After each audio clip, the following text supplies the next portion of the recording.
And we are live. Konnichiwa, Antonio.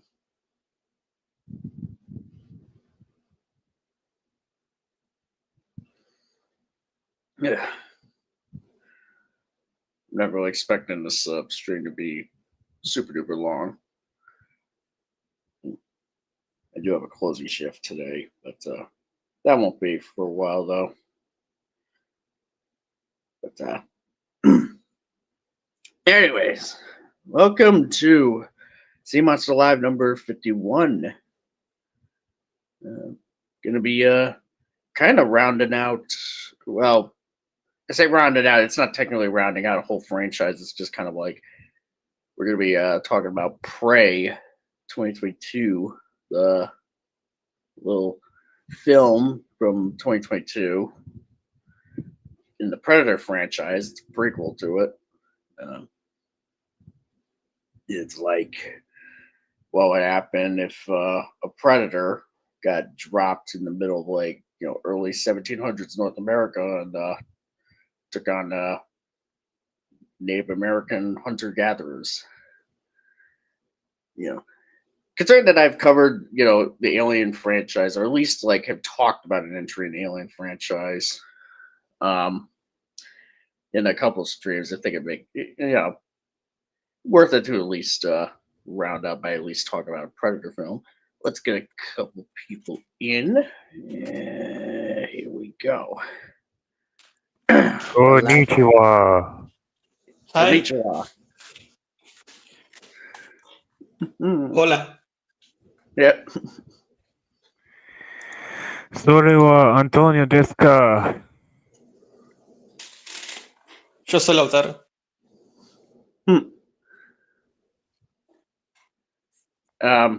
Okay. Try to. Yeah. What did Antonio say? Just I think he said, "Hi, my name is Antonio." Is that it? Hi. Yeah, I know what Konnichiwa is actually. I just, but I think I heard something else. Yeah, and then he said, "My name is Antonio." I think he said that. Okay. So how are you guys doing? Doing well. I'm at work, procrastinating. As for me, I today watched Prey. Yeah. For the first time? Yes. We got a fresh perspective on it, I suppose. Yeah, because So do you guys want to hear my actual first thoughts on the movie? Yeah. Yeah, go right ahead. We're talking about the movie, so we may as well, I may as well go over it, or at least get into it. Before I start, I will say that won't be here for much longer because I'm going to be diving / swimming with my dad on the shore, if you will. All right. So, what do I think of the movie? As someone who is just a newbie of the Predator franchise, as someone who just watched a couple of movies and is not all into like the bigger universe of the Predator franchise, I can safely say that this film is decent. Like it's not this revolutionarily great, omega, super, ultra, hyper amazing film, nor is it a complete abomination that was the Predator 2018. It was a pretty average, run-of-the-mill Predator film. That's all I can say. All right. Fair. Lao. And yeah, like honestly, it's kind of the same. Like I've seen some people like really, really like this one, but I think that at some point you have to wonder if it's because the Predator was so bad that then you give them something like this and they like go crazy. But that doesn't mean that I don't like it. Like this is still one of the movies that I find to be the most rewatchable out of all of the Predator films, including the original. Yeah. I think like the direction is the most beautiful it's ever been. The music is completely different. You cannot really compare it. But I feel that for like giving it its own identity, it's actually like super good, and I really like the music here too. Um, The characters are the only thing where you could maybe say, it's not like the greatest, but I think it varies. Like I think that what's her name, Naru? I haven't watched this movie in like 2 years. Yeah, it's now. Okay, Yeah. I think Naru is more complex than some people realize, but I also understand why people don't necessarily see it that way. It's a little bit, like it's not like super obvious, and I think that the script could have done a better job. Um, I don't like the Predator design. Honestly, I just think it looks too much like a bug, and I don't even see the relation to like it's like it's not even like the Homo sapiens version of a human, like of us. It's so different that I'm like this is like a cousin of the species, like it's not actually part of it. Um, but yeah, I still like it. Like it's one of my favorite ones, and it's not that I don't like the original one as much after I've seen this one or anything. It's just that it's like I really need to be there to watch the first one. Like I get really into it. But this is like the type of movie that you can watch while you're doing something else and come back like every 5 minutes, and it's like I feel like it's way better for that than the original. But it doesn't mean that it's just like fast food or anything. Like it's still good. It's just it's not as good as the original is in almost anything. Right. Yeah. Yeah, that's fair. So yeah, I mean, But if there's one thing I can say is that the dog does survive at the end of the movie. Oh yes. yeah, that's a good thing. I hate when they just get a dog to kill it. Yeah. um, as for myself, I was, I mean, I've seen the movie at least a couple times, like, and I gave like, I pretty much have just given it the rewatch, a couple nights ago to prep for this stream. Um, and yeah, I guess I'm probably like a little more positive about it than supposedly the two of you are. But I definitely think that it is pretty that there is some pretty fair observations to be made.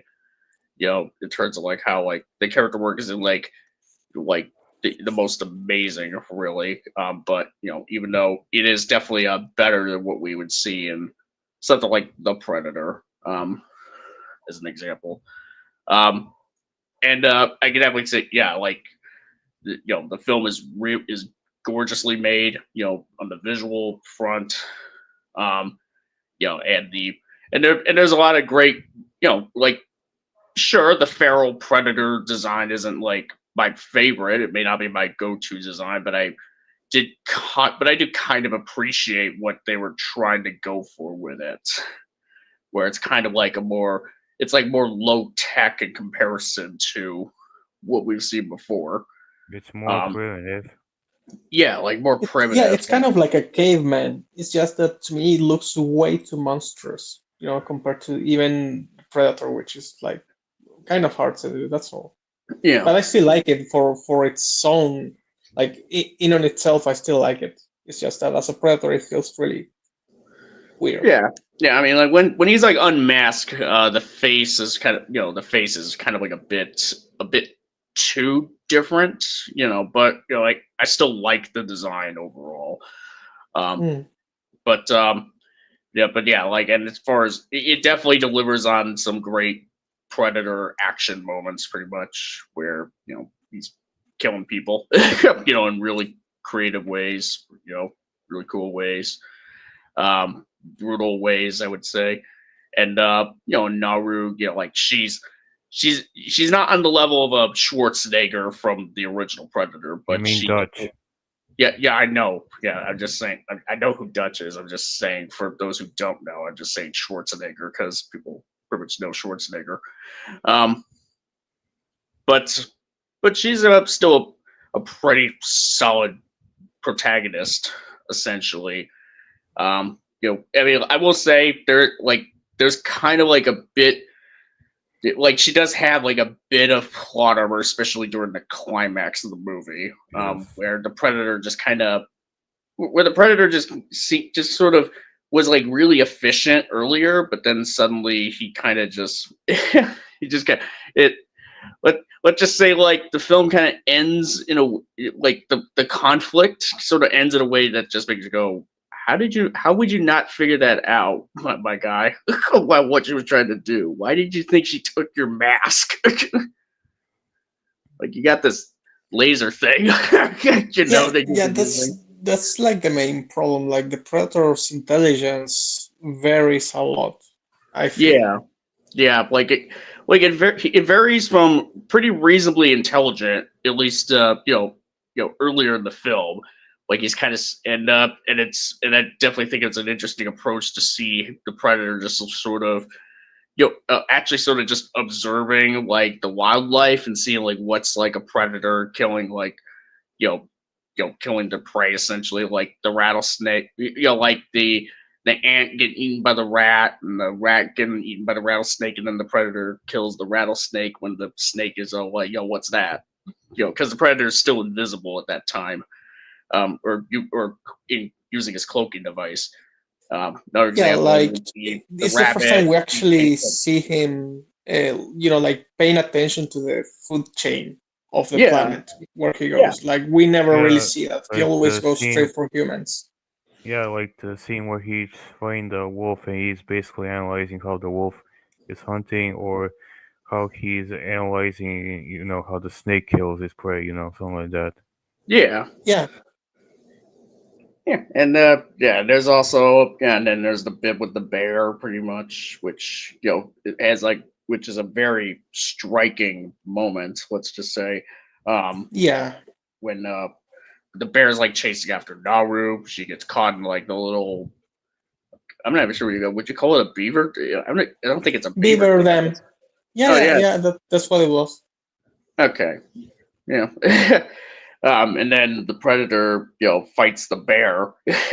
It essentially kicks his ass, and And not drains. only that, like I do want to say, like for as much as people shit on the Predator, like that shot where the Predator is invisible and then all the blood falls on him, that's really good. And they copied it in this movie with this Yeah, Predator after he kills a bear. Like if there's one I thing just I wanted to, said, give that little props to the Predator since I just shut on it a little bit.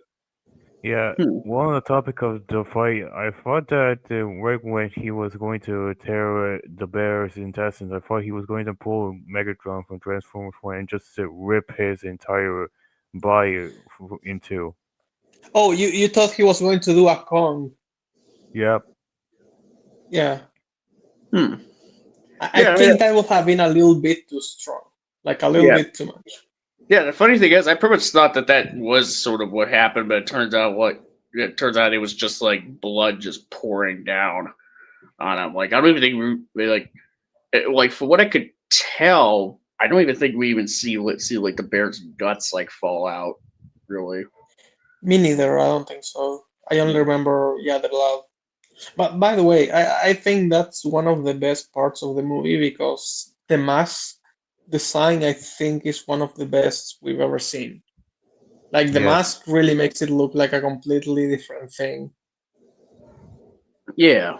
It has a very bony feel to it, like it's this almost undead-like creature that's ready to tear you limb from limb. Yeah, yeah, yeah. It's almost like the newer version, like the appropriate, I guess you could say, version of like a Wendigo, where you imagine the whole body is like a musculature and all of that, but then the head is just a skull. I don't know if they did that on purpose because of the imagery that people have of like Native American like monsters, like the Wendigo and stuff like that, or if it was just like a coincidence. I I think that Like yeah. benefit of the doubt. I think that was sort of intentional. Because because of the fact that our character the people that are dealing with the predator are Native Americans, and there's the Native American culture going on, and the fact that the predator's mask is essentially is looks like a skull. So Mhm. I definitely can argue that was intentional. On the directors or the people who wrote the film, that's what they intended. Okay. In that case, I think that was really good, and also it feels like a progression from Predators, where they started, putting bones into the masks. Yeah, So yeah, so that's nice. Like the fact that we like the Predator masks over time have gotten like they change, but they never feel like this is completely different. For example, some comics try to make their own mask versions, and I feel like those are like overdone. Or like in Predator 2, where you have like the Lost Predator, I think, which is like one of the suits that disappeared. Um, he had like this super techy mask, and I feel like that's kind of odd. The most techy we gotten was in the Predator with that fugitive Predator, I think it's the name. But yeah, like somehow they always manage to keep that consistency with the masks and the armor and the tribal themes.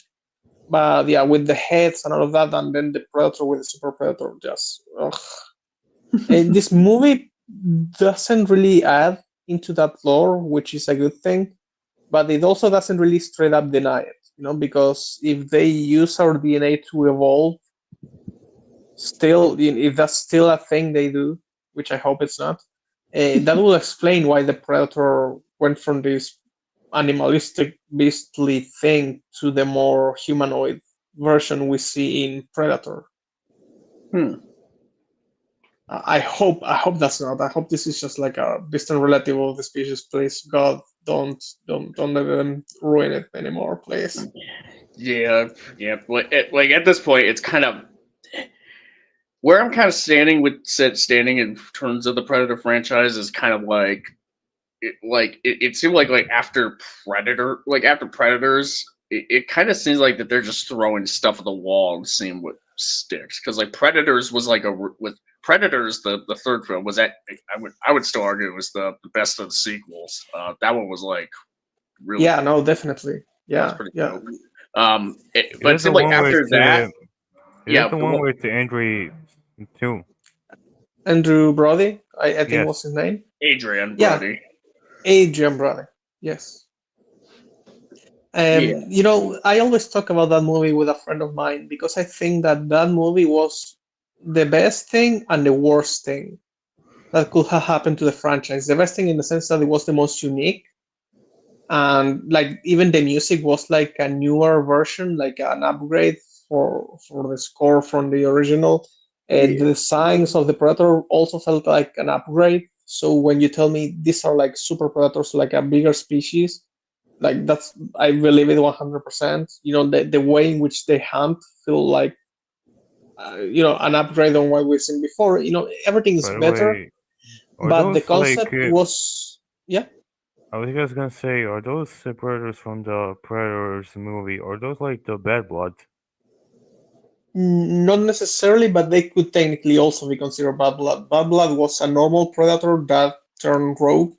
But yeah, technically you could say that all super predators that are like murderers of other predators are technically bad bloods too. So I think those three do count. yeah. But what I was going to say is so that's the good part. That's the best thing that could have happened to a franchise, that you do the first one but like way better, and the second one too, like it improves on all of that. But then the worst thing that could have happened to a franchise is when you have a great idea and you kind of waste it, because the idea of getting them to an alien planet, it should have felt like Pandora, but it felt like any forest with some weird dogs. So they could have said that, like the Predator dropped them in the Bermuda Triangle, in like, I don't know, the Sentinel Island or something like that, where there's no civilization, and they brought the alien dogs. It would have been the same. The only thing that changes is kind of the sun and that time where they look at the sky and there's like different planets, but there's nothing else. So that I feel is the worst thing that could have happened to the franchise, because you're taking an idea and you're wasting it in a way. Like you're saying, okay, this is it. Like this is as good as it gets. We don't have budget for anything else. So yeah, Alien Planet looks just like Earth. Yeah, I mean, that's kind of a strange thing. Like, like I don't know if Predators just didn't do well enough, for them to like. It had to have done well enough for them to still want to do more Predator movies. It's just that for some reason, like it took them a long time for sure, since Predators to get another one going. But it's It took them like nearly 8 years. yeah, nearly 8 years, and what came after, Predators, didn't build off from it at all, essentially. So it's like, it makes you wonder, like, if Predators was supposed to lead us into somewhere, something bigger potentially, and really expand on it, but then they just, sort of canned it for whatever reason, and now it's just it's kind of like a dangling plot point, that we may never get a resolution to. Yeah, I think Predators. The thing is, it needed itself more budget to do more crazy shit. Yeah. They didn't want to invest on it. They were like, we're going to release it and it's going to do great. Then it didn't do so well, sadly. And then they were maybe counting on people liking it and maybe increasing the budget of the sequel. And yeah, that never happened. I'm wondering if Yeah. I'm wondering, since Predators was produced by Robert Rodriguez, who has kind of has done some sort of grindhouse type of stuff, or like sort of smaller budget movies, essentially. Maybe that probably explains it, but I'm not sure. No, Like, yeah, that's 100% possible. Normally, like people look for directors that are cheap and that give good results on low well, no, budgets. That's why Gareth Edwards. Robert So Rodriguez wasn't a director. He was a producer for it. Okay. wait, Yeah, is that could Robert? still I factor was in. gonna say, is Robert Rodriguez the same guy who did like the 2018 version of Predator? No, No, Spy Kids, and also From Dusk Till Dawn with Tarantino, and Spy Kids 2 Oh, and 3, I think too. And Shark Boy and Lava Girl too. oh yeah, I remember those. yeah, Yeah, he's but a even as a producer, if he's good at directing with low budgets, he's still going to help manage that. So I think that could have factored in, as you were saying, hmm, that yeah. could be a reason. Yeah, well, I mean, yeah, I mean, because the director that they got was they got I don't remember the last name, but I think his first name was Nimrod. Imagine naming your kid Nimrod. I This know is Nimrod, and this is that's his gotta. sister Thorn. I have to imagine that Wait, that's pronounced a different way than that. is it? I was gonna say, is the director of those movies the same guy who directed Clash of the Titans, the 2010 version? I'm no, going to look it up just in no, he case. did not. He did not direct the Clash of Titans remake. No, Huh. he had nothing to do with that. Okay, Nimrod and Tal. Okay, so it's not in English. He probably has a name from somewhere else. Okay, that explains Oh, Nimrod. okay, all right. But anyways, Yeah, because Nimrod sounds like an alien invader all on its own, I for a second thought that his name was gonna be Namor. no Or like more. Gamer with his Game on. little wings on his feet. Subaquatic fairy dude. Makes you wonder, why didn't they just laugh at him in that movie? Or just be like, shit, you got wings on your feet, you little fairy. Okay. little ferryman. You Tinkerbell, motherfucker. Anyways, back to Prey. um, but yeah. I don't know who wants to sort of lead into the next thing to talk about and Prey. Well, are we gonna discuss about the brother of Naru? Tabe, yeah. Yeah, we can talk about him. I mean, I feel like if we're going to go into characters, maybe we should do that as we discuss like the story part by part. Like, how Okay. did this start exactly? Like, she's like, Well, it started out with the narration by Naru about how a beast was ravaging the forest and it nearly killed everybody. Is that should we take that as her, telling the story that she later references when she tries to talk about the Predator and describe it? There was a name for like a specific spirit or something that she calls the Predator when she's trying to explain what happened or what she saw. let me pull her up here. Just let me Google it. But at Yeah. the same, Hmm? no, I was just gonna say the actual movie begins with her waking up from her sleep and going to the hunt where she's trying to hunt down a deer. And doing so, she hears a loud noise, and doing so, she saws the ship that the Yautja was coming from. Yeah. Like she kind of goes on like a daily routine, literally. Like pick up some crop. Get up in the morning, pick up some crops. You know, practice her tomahawk throwing. Which she's still kind of trying to. Yeah, You know, if there's one thing I could commend this movie is that they did not make her a complete Mary Sue like something that modern Hollywood does.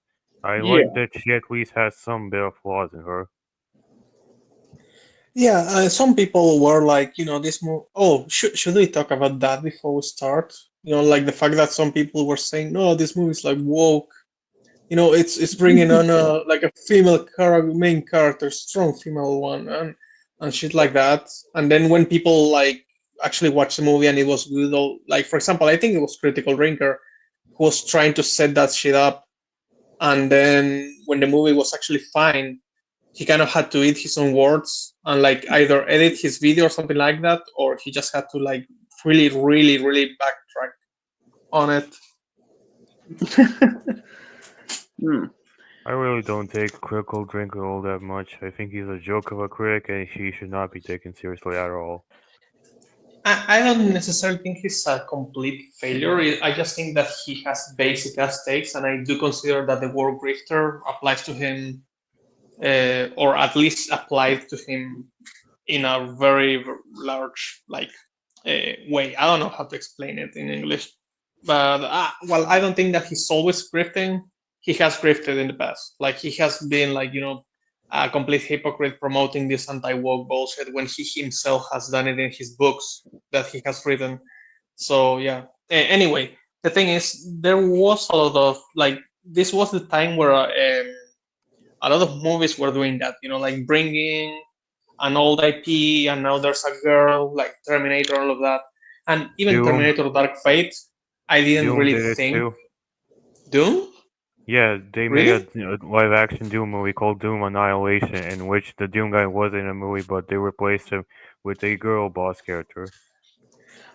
Well, that sounds really bad. Like Well, even I know that Doom guy is Doom. Like he's Doom straight up. You shouldn't change him. yeah. Her name is Joan Dark, like Joan of Arc, except it's dark. Well, that's try hard. It's the lamest. Again, I mean, yeah, I've seen Doom Annihilation, unfortunately, years ago. Yeah, the movie's fucking cancerous. Like it makes the one with the movie with the Rock, look like a masterpiece by comparison. Yeah. Oh, The Rock. I forgot he was in Doom. Actually, I forgot there was an old Doom movie at all. Yeah, That's how bad it but is. also in that 25 version of the Doom movie, they also had the first person scene where they kind of recreated the game. Eh, like that's low effort. Like that's super easy to do. Okay. Oh, So in Prey, all right. So apparently, you know, looking up on Google, Naru kind of refers to the predator as the Mupitsi or Pia Mupitsi, Mupitsi or Pia Mupitsi, Mupitsi. Mupitsi. Make And Poopsie. Yeah, and it's kind of like the Comanche's way of referring to it as like a boogeyman, like a big, hairy, ugly giant. Well, he's kind of hairy, so yeah, And big and ugly and one ugly motherfucker. Yeah. yeah, Though to be fair, he's nowhere near as handsome as people like Scar and Wolf.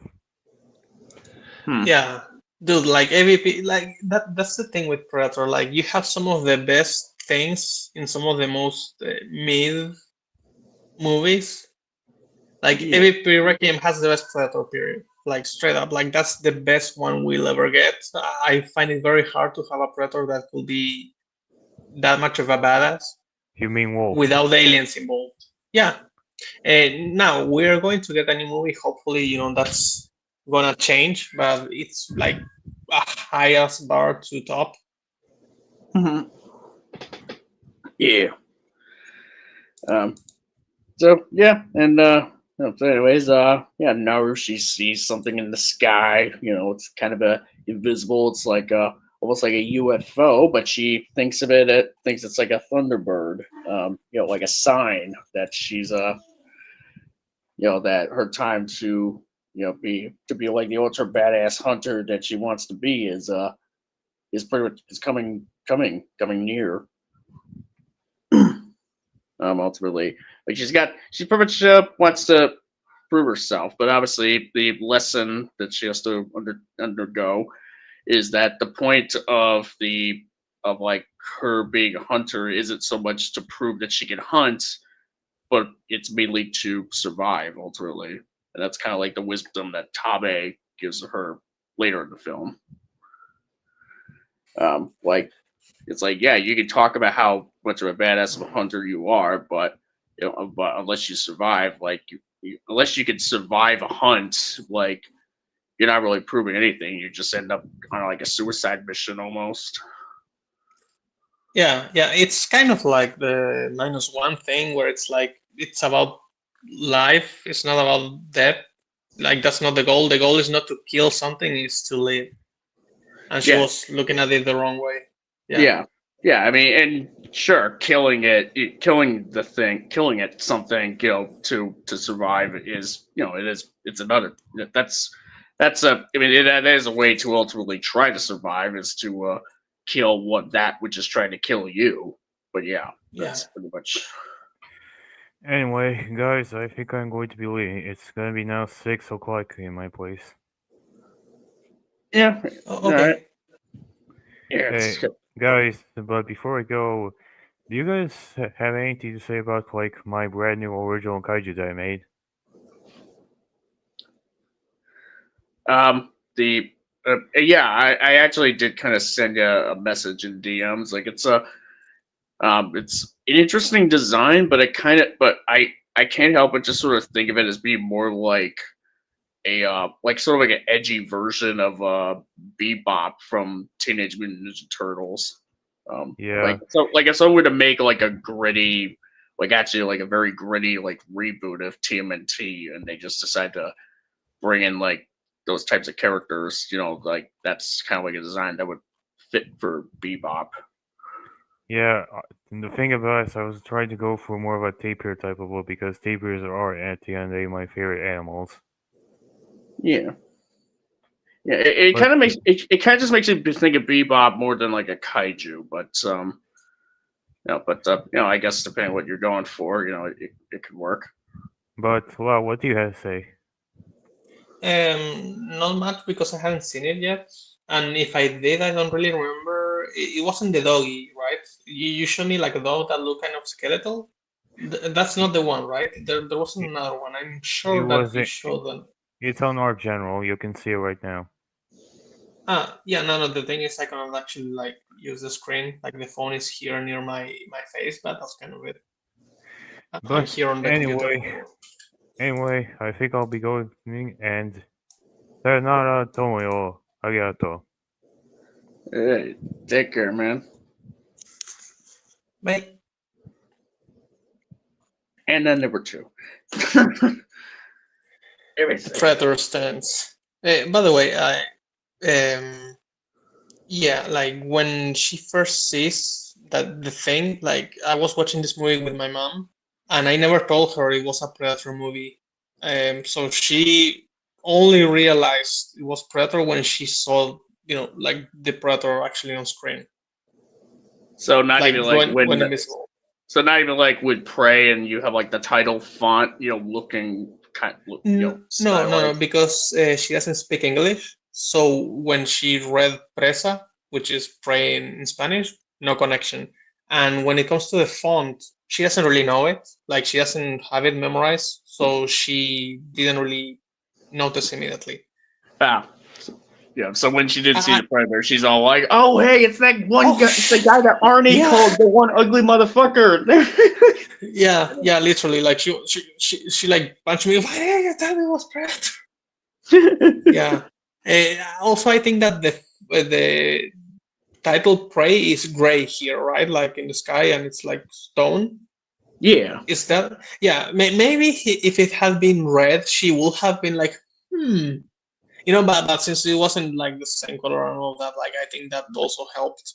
But yeah, like yeah, I have never seen someone watch Prey without really knowing that it's from the Predator franchise. So like that was fun when I was watching it the first time. yeah. That's No one in my family knew actually. No one at all. cool. Yeah, pretty nice. But Yes, and then we get the title reveal when she sees the bird, and then we jump to her shooting the falcons, I think. the oh oh yeah, she's trying to like yeah, she's got like a arrow, like just Hmm. using the bow and arrow. Yeah, she's like hunting, trying to shoot a bird down. She's trying to concentrate. Yeah, And that's one of the parts where I think you can start seeing my, I guess, interpretation of Naru. Because again, like what I feel with her is not necessarily something that's like super reflected on the script. But for example, she's talking to the guy. She's like, "Hey, I think the time has come. I've seen the signals," and he's like, "You want to hunt something that's hunting you?" And they start like talking about it, and he clearly doesn't really think she's like ready for it. And then when she starts getting a little bit egocentrical, like I can do it, like he just shoots the bird to show her like you're not as good as you think. Um, which like I don't think that's like a mean thing to do. I think that's like, hey, you're not ready, like. But the thing is, she explains she was waiting for the bird to come around, because maybe they know the behavior of them and they circle, and so she was just waiting for it to circle back, so they wouldn't have to go all the way on the water to get it. yeah, And the thing is, I feel like Naru is one of those people that manages a lot of cool shit, but when someone's watching, she always fails. And hmm. and you can see it throughout the movie the way I've noticed things is like she's really good at training, for example, when she's doing like the thing with the axe and all that. Yeah, And here she had like a strategy ready, it's just that, other people don't really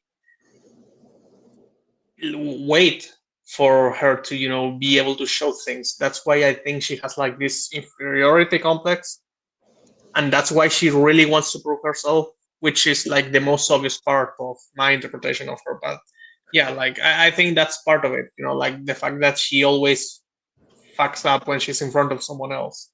yeah. Like I mean, she's got something to prove, and it's not that they pretty much don't find her to be entirely. It's not that they find her to be completely useless because they do. Because she does like later on, like when they're looking for the one guy that got injured by the mountain lion, like she puts like she kind of like heals him up, patches him up, ultimately. Yeah, Um, so and even like says like here's this flower, it'll cool his blood down so that it slows down the bleeding. And don't put the blanket over him, even if it makes him, you know, because like otherwise if he warms up, he's gonna start bleeding. He's gonna start bleeding to death again. yeah, Um, yeah. And that's the thing, it's like the things she manages, no one has respect for them. So that's why she's trying to push herself to be a hunter, because that's the only thing that other people like care about. They just take it for granted when she does stuff like that, right? Like her mom is the one that tells her, "Hey, actually, you saved him because he would have died," but no one else really gives a shit. Like her brother's friends or the other people in the tribe. Yeah, yeah, and yeah, and she ultimately has to, and that's why she kind of wants to. Why she does want to hunt. She pretty much feels like she has like something to prove, but her brother's trying to like humble her too, so that she doesn't like go over her head, Yeah, essentially. yeah. So yeah, then they get the birds, they go back. I think then her mom talks to her on the Yeah, tent. They're talking about like different flowers and stuff like that. And she corrects her mom saying, "Hey, you should actually use this specific thing." Or something. up, up, wow, just disappeared. No, I'm here. Uh, oh, you okay? Yeah, you were saying. No, that's all I was saying, and then she like corrects her mom Yeah. about like one of the. Sorry, it's just that there's someone talking here. Anyway, now it's done. Okay. She has a moment where she's correcting her mom about like some medicine that she needs to use, and that's one of the moments where people say, "Oh, like Mary Sue, right?" Because she's correcting people that should know more than her, and stuff like that. And also the fact that she has like a little bit of an ego. No, actually, she has an ego straight up because she's insecure, and Yeah. so a lot of people use that to say, this is like the typical strong female character, Yeah. and this is Yeah. one of those moments. Yeah. No, like the movie acknowledges that she does have an ego, and that is like a flaw essentially with her. Like she has to like kind of deal with that. Yeah, in the same Uh, way, I feel like maybe the Iron Heart, I think it's the new Iron Man one. yeah. Like she has an ego, and that's part of the problem. Actually, like throughout the entire story, but viewers like they think that her having an ego is something that the writers are like encouraging for her to like be like hot-headed and stuff like that. It's like, no, it's just a show. and Yeah. and that's something that has happened a lot with, for example, Korra in Avatar. I know that you might not have watched it, but it's also one of the reasons why she was like disliked at first. And Yeah. funny enough, that's one of the things where I actually agree with Gramola, because he made a video saying, "Hey, sometimes when female characters are egocentric, people start immediately saying strong female character, the message woke. But when it's a dude, like they always find a way to justify it."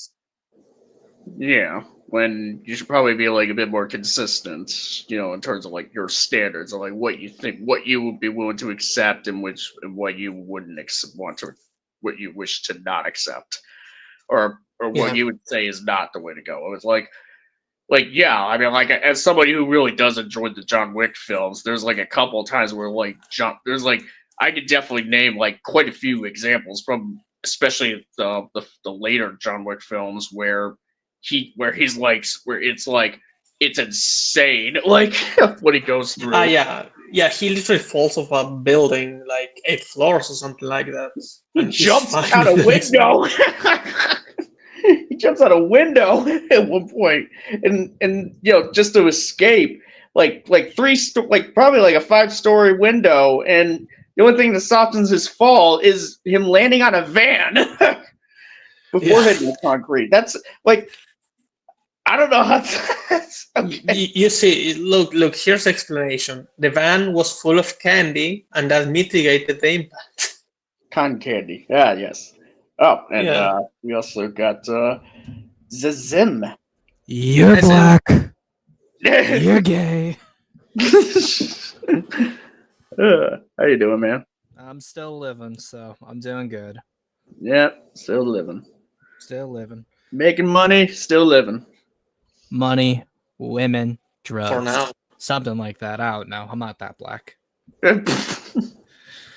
But Yeah, is this like an overview of Prey itself, or are we responding to someone in particular?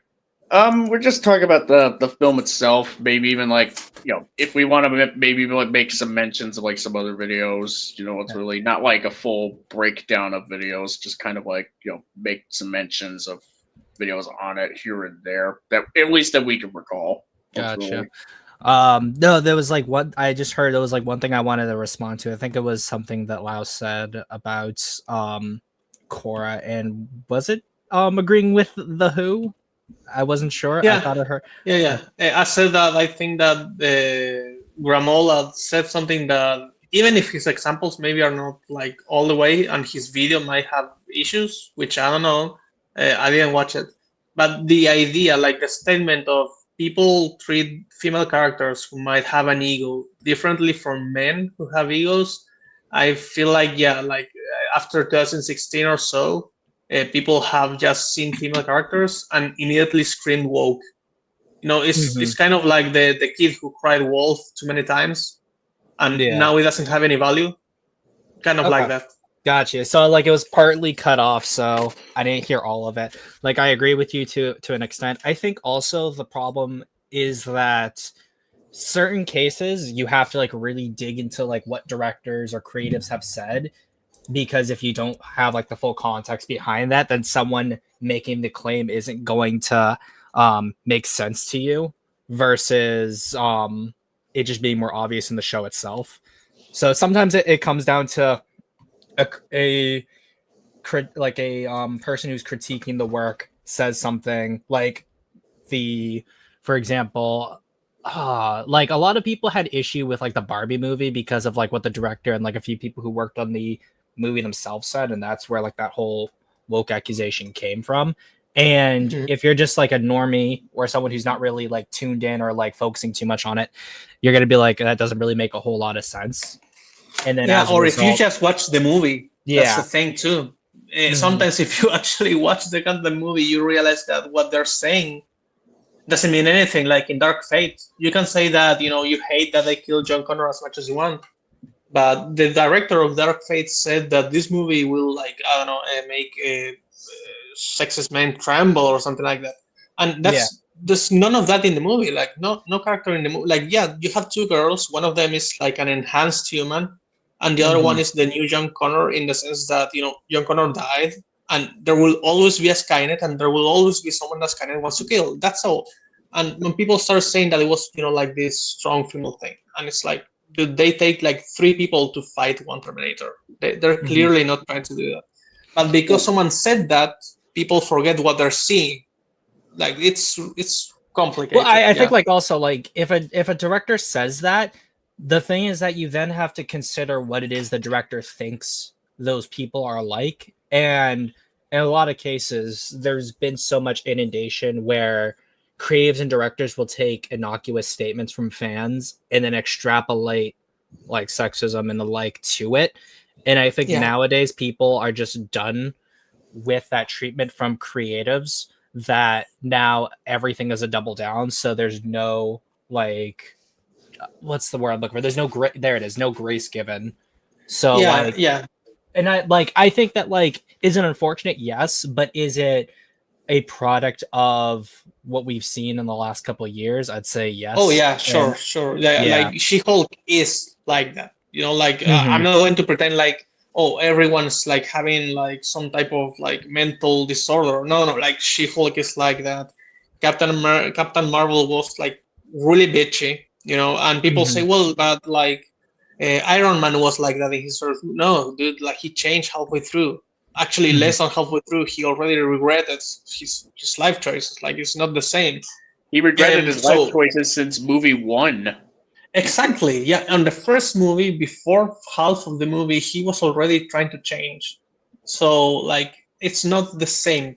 Like the fact that a male character also has ego, stuff like that, doesn't mean that suddenly that justifies bad writing for female characters. But well, also, I would say like another thing too is that like the analysis of the material and the context matters, because I think you mentioned Korra, right? Yeah. Because I think like the issue wasn't just the fact that Korra had an ego; it was like the fact that Korra had an ego, and then the moment you see her, she has an ego as a child while displaying a like general, not mastery, but like an understanding of being able to bend 3 out of the 4 elements. Yeah. And that is really jarring compared to Aang, who did not have that similar kind of ego. And a big part of his journey was doing what Korra is doing before the story really even starts. Yeah, yeah. The thing with Korra, I feel like that's the difference between someone being born, with a normal life, and then being told, "Hey, you're going to be the Avatar," and that person like being afraid, and a kid being told that, and like that's actually kind of dangerous, right? Like a kid being told that they have like almost absolute power, they're gonna get excited, and I see how like Korra having a different personality could have ended up making her like control more elements, let's say, at least at first. Yeah, because she was like rushing and she had that child sugar rush, while Aang was a little bit older, and therefore he could have like understood the responsibility and all of that, so he was more afraid of it. Yeah. Well, like the and other also thing like too she is had a that, family. yeah, but then also you consider the fact that like Aang, when he was younger, or at least before he was frozen, was like an airbending prodigy to begin with. And then you have Korra, who wasn't like, we don't really know about Korra's early life in comparison to Aang's early life either. Like I think if I recall, I haven't watched the show in a bit, but I don't recall us ever seeing Aang being born, because all we see is him training at the temple and then him going in for that like meeting with the elders of the air nomads, and then finding out that he's an avatar because of the toys that he had picked out as a kid. So yeah. But yeah, like there is a difference. Yeah, but Mhm. at least, for example, with her, like eventually she does learn, like these things that she has, like the flaws with her personality become one of the reasons why she's held back. So like even then, I feel like like some examples are exaggerated, and if you heard some of the criticisms of these people that like just scream strong female character, you will think that they never change or that they never improve. Because again, in some cases they don't, like Captain Marvel. Yeah. Or She-Hulk so far. Like I would be very curious to see like what examples could they give of male characters having an ego and it's not played up for like exaggerated laughs, or that character does not change by the end of the story that they're in. Yeah, exactly. Like I think that most do have at least something, or they're not like so relevant in the story that like it's like a huge issue. Or if there are characters like that, it's just not necessarily like a popular movie. Because that's the thing, like these people make you think, well, they talk about like Marvel and stuff like that, and it's like, yeah, but that's like just Marvel, right? That's just in Star Wars, that's just Disney. It's not like the whole cinema world has become like that. It's just like the most commercial thing that you're complaining about. So it's like, oh, McDonald's doesn't sell good food, and it's like, well, then go somewhere else. You have like a world of options. But yeah, like this, that kind of affected this movie when it just came out with the trailers and all of that. In the case of so, yeah, and some people preemptively started saying that was intentional. Well, I think like I think there was a director who had said something that had like fueled some of the responses that people had towards it. I know, like for me, like the trailer does like rub you the wrong way in certain cases, because I never really like the whole story of like everyone's telling me I can't do something, so I'm gonna do it. Okay. And ultimately, my big issue with it too is that like her determination to go on this path ends up getting, for example, her brother killed as well as other people of her tribe. Whereas at least in Dutch's case, they had a mission that they needed to do. It wasn't like he was forcing himself into a situation that he didn't have any place in doing. And everyone's death in that story, you could say, is on him as the acting commander of that mission. But they all signed up for possibly dying when they took on their job. Oh, Wait, Yeah, you asked me for an example of a male character that was all ego and no improvement. That's actually in Predator 2. Can you Oh, can yeah? you put a pin on that real quick? Because we got someone else coming in here. That's yeah. pretty Yeah. new. But let me get him on. I said that this is an open stream, so yeah. Oh, the guy in the chat. Yeah. Oh, hey, hello. Salutations. Hey, guy. Is my audio okay? No issues? Yeah, you No, sound fine. yeah, we can hear you. Good. Oh, good. No, I just come across your stream where you were discussing Prey. Just a good topic. So if it's all right for me to jump in. Yeah, no, definitely. Yeah, You're sure. welcome. Great. Oh, good. So is there something you wanted to comment on that you were listening to, or do you just want to see where things go and then comments? A bit of both. I did miss the first minutes because I've just come across the stream. But if it helps things go along, for me, I would say with Prey, I did like it, but I thought it was lacking in some parts. Mm-hmm. Yeah, I do like the parts of using unconventional weapons against the Predator. You're not going to have an M60 in those times. Those parts are very reminiscent of the first Predator film, where he's using logs and mud traps, which is really good. But there were other parts of Prey where it was just it wasn't really a necessity. Yeah, no, I definitely agree with that.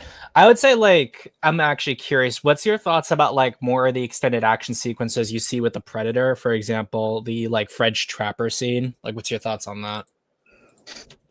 I thought it was okay considering the period, but I would have preferred to see something if the Predator comes along a logging village or a hunting village where everyone's armed trying to fight the Predator and he's just taking them on one by one.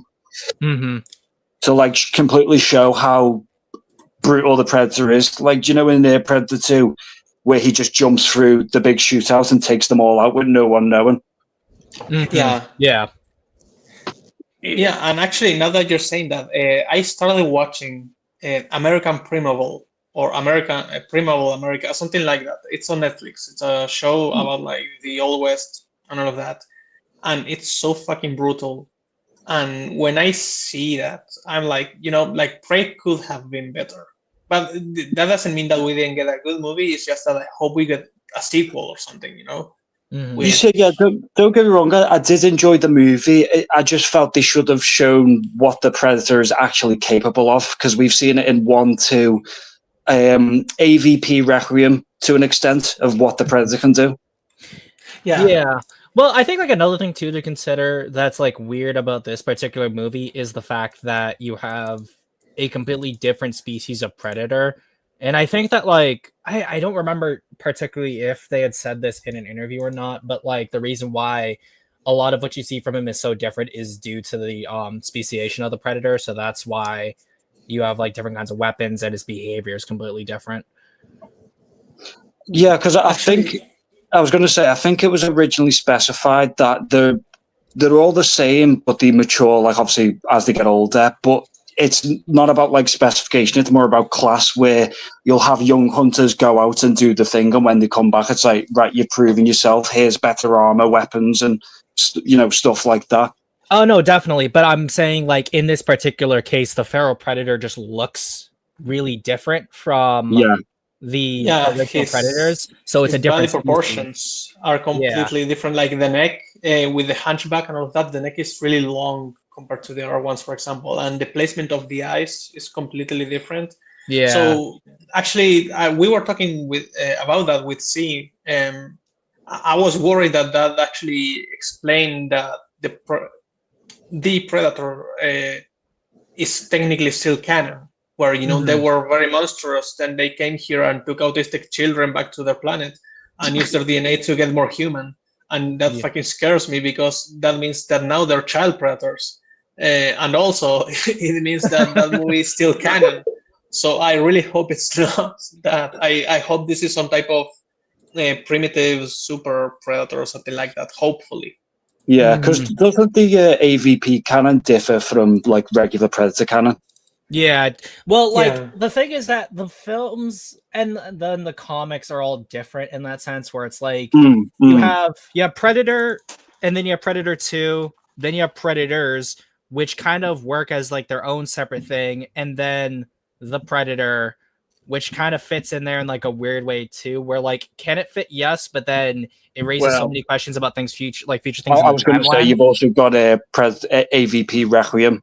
Well, that's the thing, yeah, is that when you add Alien versus Predator, it messes with the Alien lore, it messes with the Predator lore, and then the Predator has references, has references not just to the first two Predator movies, but it even like has a little Easter egg from the first AVP movie with the makeshift spear with the xenomorph tail blade. So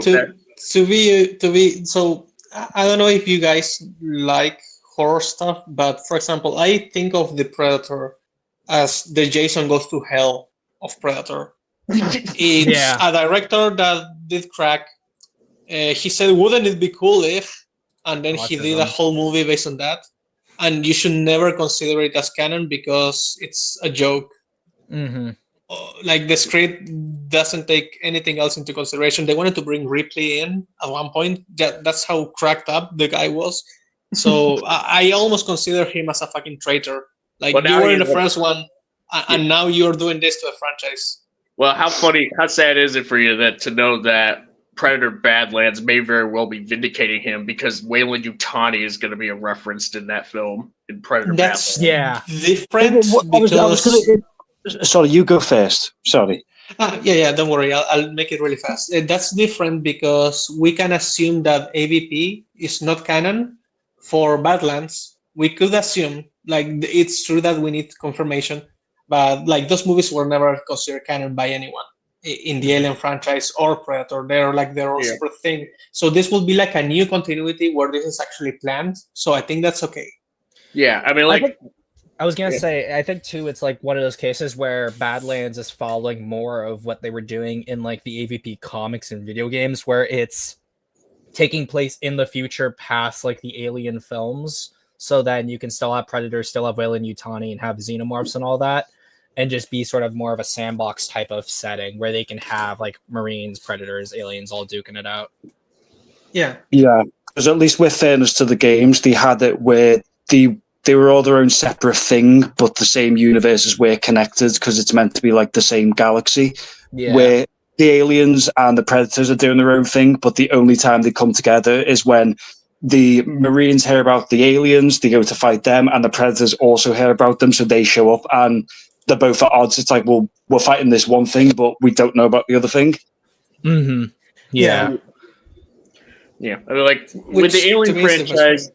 With the Alien franchise, like there's like when you exclude the AVP films, like the continuity is like not in the best shape possible, but it's still like more coherent than what we've seen in the Predator films up to this point. Because like even if you exclude the AVP films, I'm not even sure I don't know if we were to talk about the Predator in this case, then I don't know how you can exclude the AVP films because of that reference. But even if you exclude the AVP films, like the Predator films, they just it's just unclear. Like, what do they even consider to be canon at this point? Talking about canon, I exclude them because I can't remember the Predator film exactly, but there's a scene at the end where Yutani, someone from the Yutani Corp, shows up to the Weyland Corp with a Predator weapon. For the end of Requiem. Yeah, but that breaks the continuity because Weyland didn't exist for like so long afterwards because it was founded by Weyland and he was still around on its founding. Mm-hmm. Oh, and then let's not forget about the fact that Prometheus also causes issues too. Prometheus don't. Here's the thing. You know the funniest thing is that, fun enough, Alien and Predator could be canon to each other just fine if you take Alien 1, 2, 3, whatever, and Predator 1 and 2, and even Predators. But as soon as you add the movies that are meant to join them, suddenly nothing makes everything sense. falls apart. Yeah. It's like you had one job. You had to unite them. You were the chosen one. Prometheus just breaks the whole thing. Mm-hmm. Yeah. With the sorry, just no, you're good. Go. Thank you. So Prometheus breaks the whole thing because even though it's set before the first Alien movie, the technology they have is way more advanced than what is shown.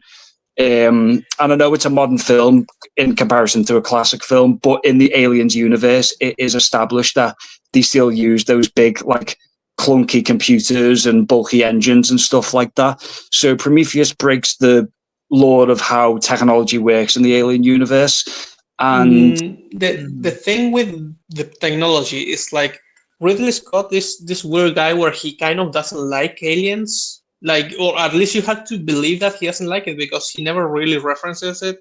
And when he went back and made Prometheus and Covenant, he never mentioned a queen or anything.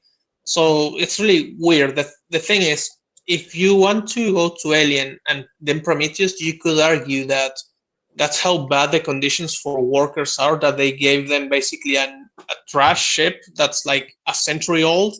Meanwhile, someone that's actually, you know, trying to go with Wayland himself in space, Yeah. he gets like the luxury, deluxe VIP pro pack Yeah, you of could a at least ship.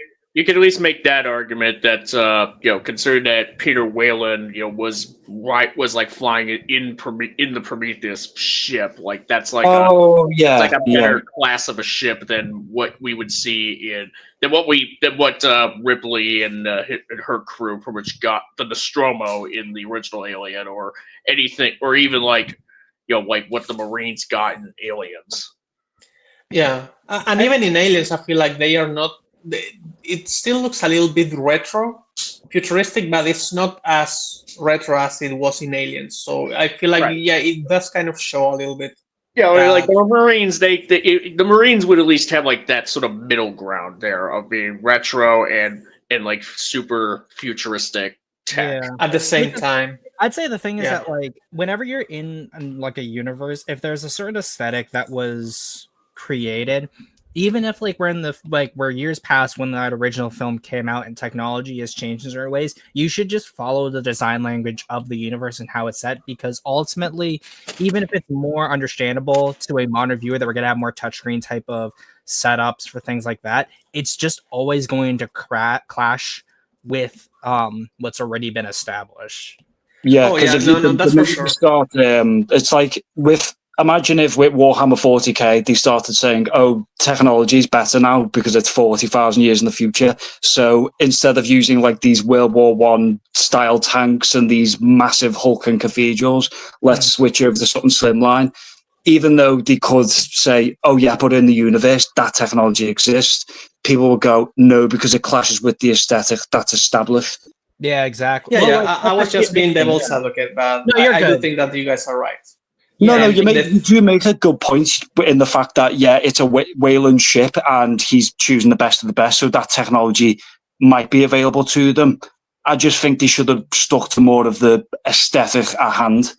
Yeah, keep some retro things to show that it's still that world, but this is like the luxury version of it. And I do want to say that the problem with allowing that, even if I'm giving like an explanation for it, the problem is that then you have something like Romulus, and just because it goes back to the aesthetic, people suddenly like praise it when actually like the script is terrible, and the aliens are like the most harmless that they've ever been in the entire franchise. I kid you not, like the grid alien would literally solo the entire Romulus hive. That's how useless those aliens are. Holy shit. Anyway, it's like one of those things where it's like you could have when you have good aesthetics with a good script, that's when like everything comes together. Because I think if Romulus had been better written, I would praise it more, because then it's not just the window dressing. And I think often I feel like that's a thing you get where you have creatives who are definitely more devout and devoted to the style, and they get the style down, but that often becomes the thing that everyone focuses on and they neglect everything else. And then you have people who, for better or worse, may write better, but then ultimately everything else clashes with it visually. And I feel like that's where you need to then find where that proper middle ground is. That's the rare thing. And when it is done well, that's when you get something amazing.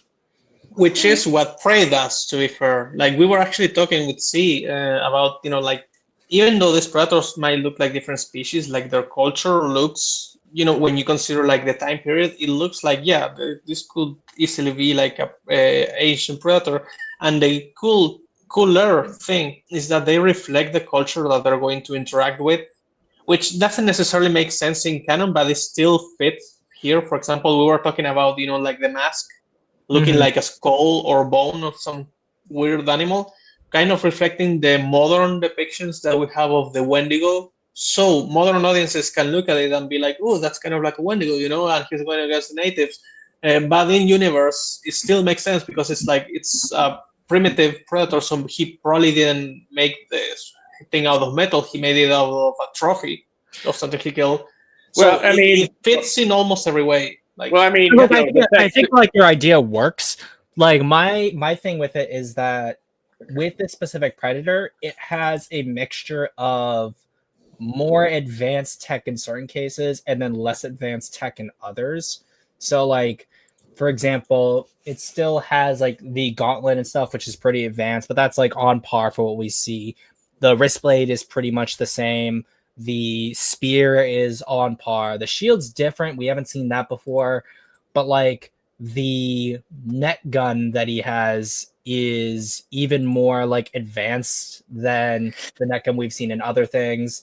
Actually, the net gun, like we've seen it before, and it's kind of the same. Here, I think that is one of those matters where it's just that the effect and the capacity we have to do the CGI is better. That's why it looks more powerful. But we've seen it in Predator 2 and also in AVP. Yeah, but like in this film, you see it like wrap around that guy and literally just shred him and then collapse into the ball. Whereas in Predator 2, it hits the guy against the wall and sort of presses into him nice and slow. And then the same you see in AVP, where I forget the guy's name, but he kind of holds it up against with his gun, and it does with the gun right through him. Yeah.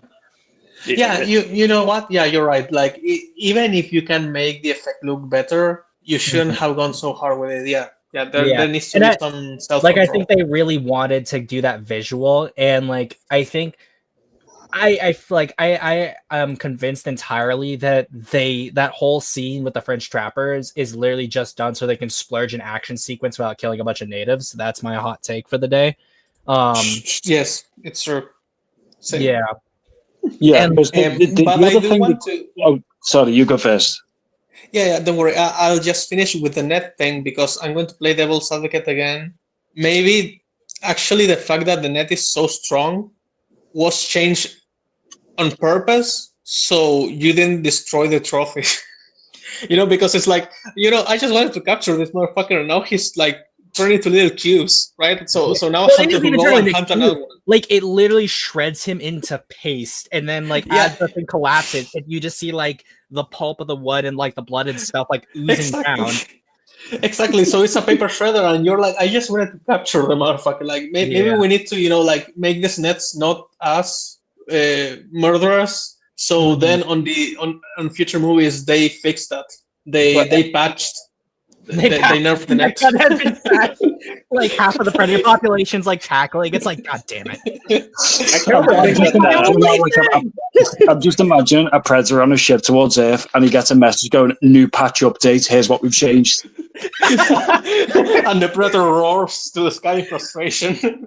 No. It's like the invisibility shield no longer lasts 30 seconds. It now lasts 10.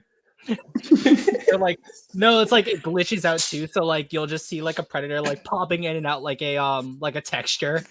Like he's like invincible, and then like his source textures get removed, so you just see like a purple blob moving around. Or like, what's it called? New patch update. Close technology loading. So like the guy, like the predator's standing in front of someone, and like he's invisible, and then like he just pops up, and the predator's just T-posing in front of him. It literally says rendering above the predator. We've got it. Like we've now added the item shop. Upgrade your armor. No, I know it's like what's it called? Predator High Command has banned spear guns from solo queues, and he looks like Predator, like you just go like click, looks at his spear gun and just pops out of existence. And he's like, "What? How did you do that?" No, actually, his spear is now DLC. So while he's using it, it just locks in midair. He cannot move it, and he has to pay. So you see him taking his Predator wallet and his Predator credit card. Bro, you kidding? It's like, what's it Oh. called? It's like wrist blade. Do you want your second wrist blade? Be sure to pre-order Planet 857L-9. Complete the kill challenge to get the new skin for the Switchblades. Oh no. But yeah, like maybe technically you could say the net destroyed the prey. So since you couldn't get a trophy out of it, they might have made nets less murderous later on. Yeah, because I was like thinking like maybe this net and prey, like the little netting material is like of a different kind than what we would see in the earlier films. So it's like it doesn't quite like it looks thicker. For whatever cause, I think the net looks a bit thicker than what we see in Predator 2 or AVP. So maybe it's like a different kind, like a different sort of net trap. It's a variant of it. Yeah, it's like a variant. Yeah.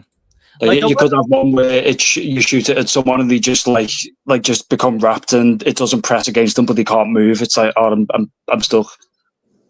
Mm-hmm. Yeah. Like one thing I will say that like an example of technology where I feel like it looks more primitive, but in like a good way, is the cloaking, because you see like it wraps around. It looks more like fire, like kind of like crackling off of his body when he decloaks, whereas in the original it's more like electrical. So in a way it kind of feels more analog in that sense.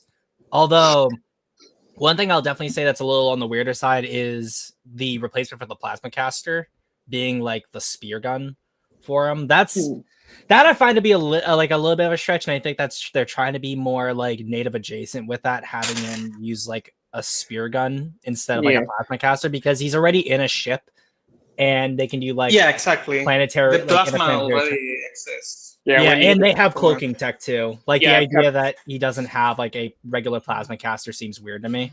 Yeah, he's kind of like. Still say that they don't know how to put it into such a small portable thing. Maybe. Yeah, possibly. Yeah. Yeah, or maybe like they just had to like develop the tech to where they would just like shoot like energy, plasma caster bolts. So they just go like do the whole like, hey, let's just take a cue from Yondu from Guardians of the Galaxy. Mm-hmm. Or it's like the fact that like you can have what's it called?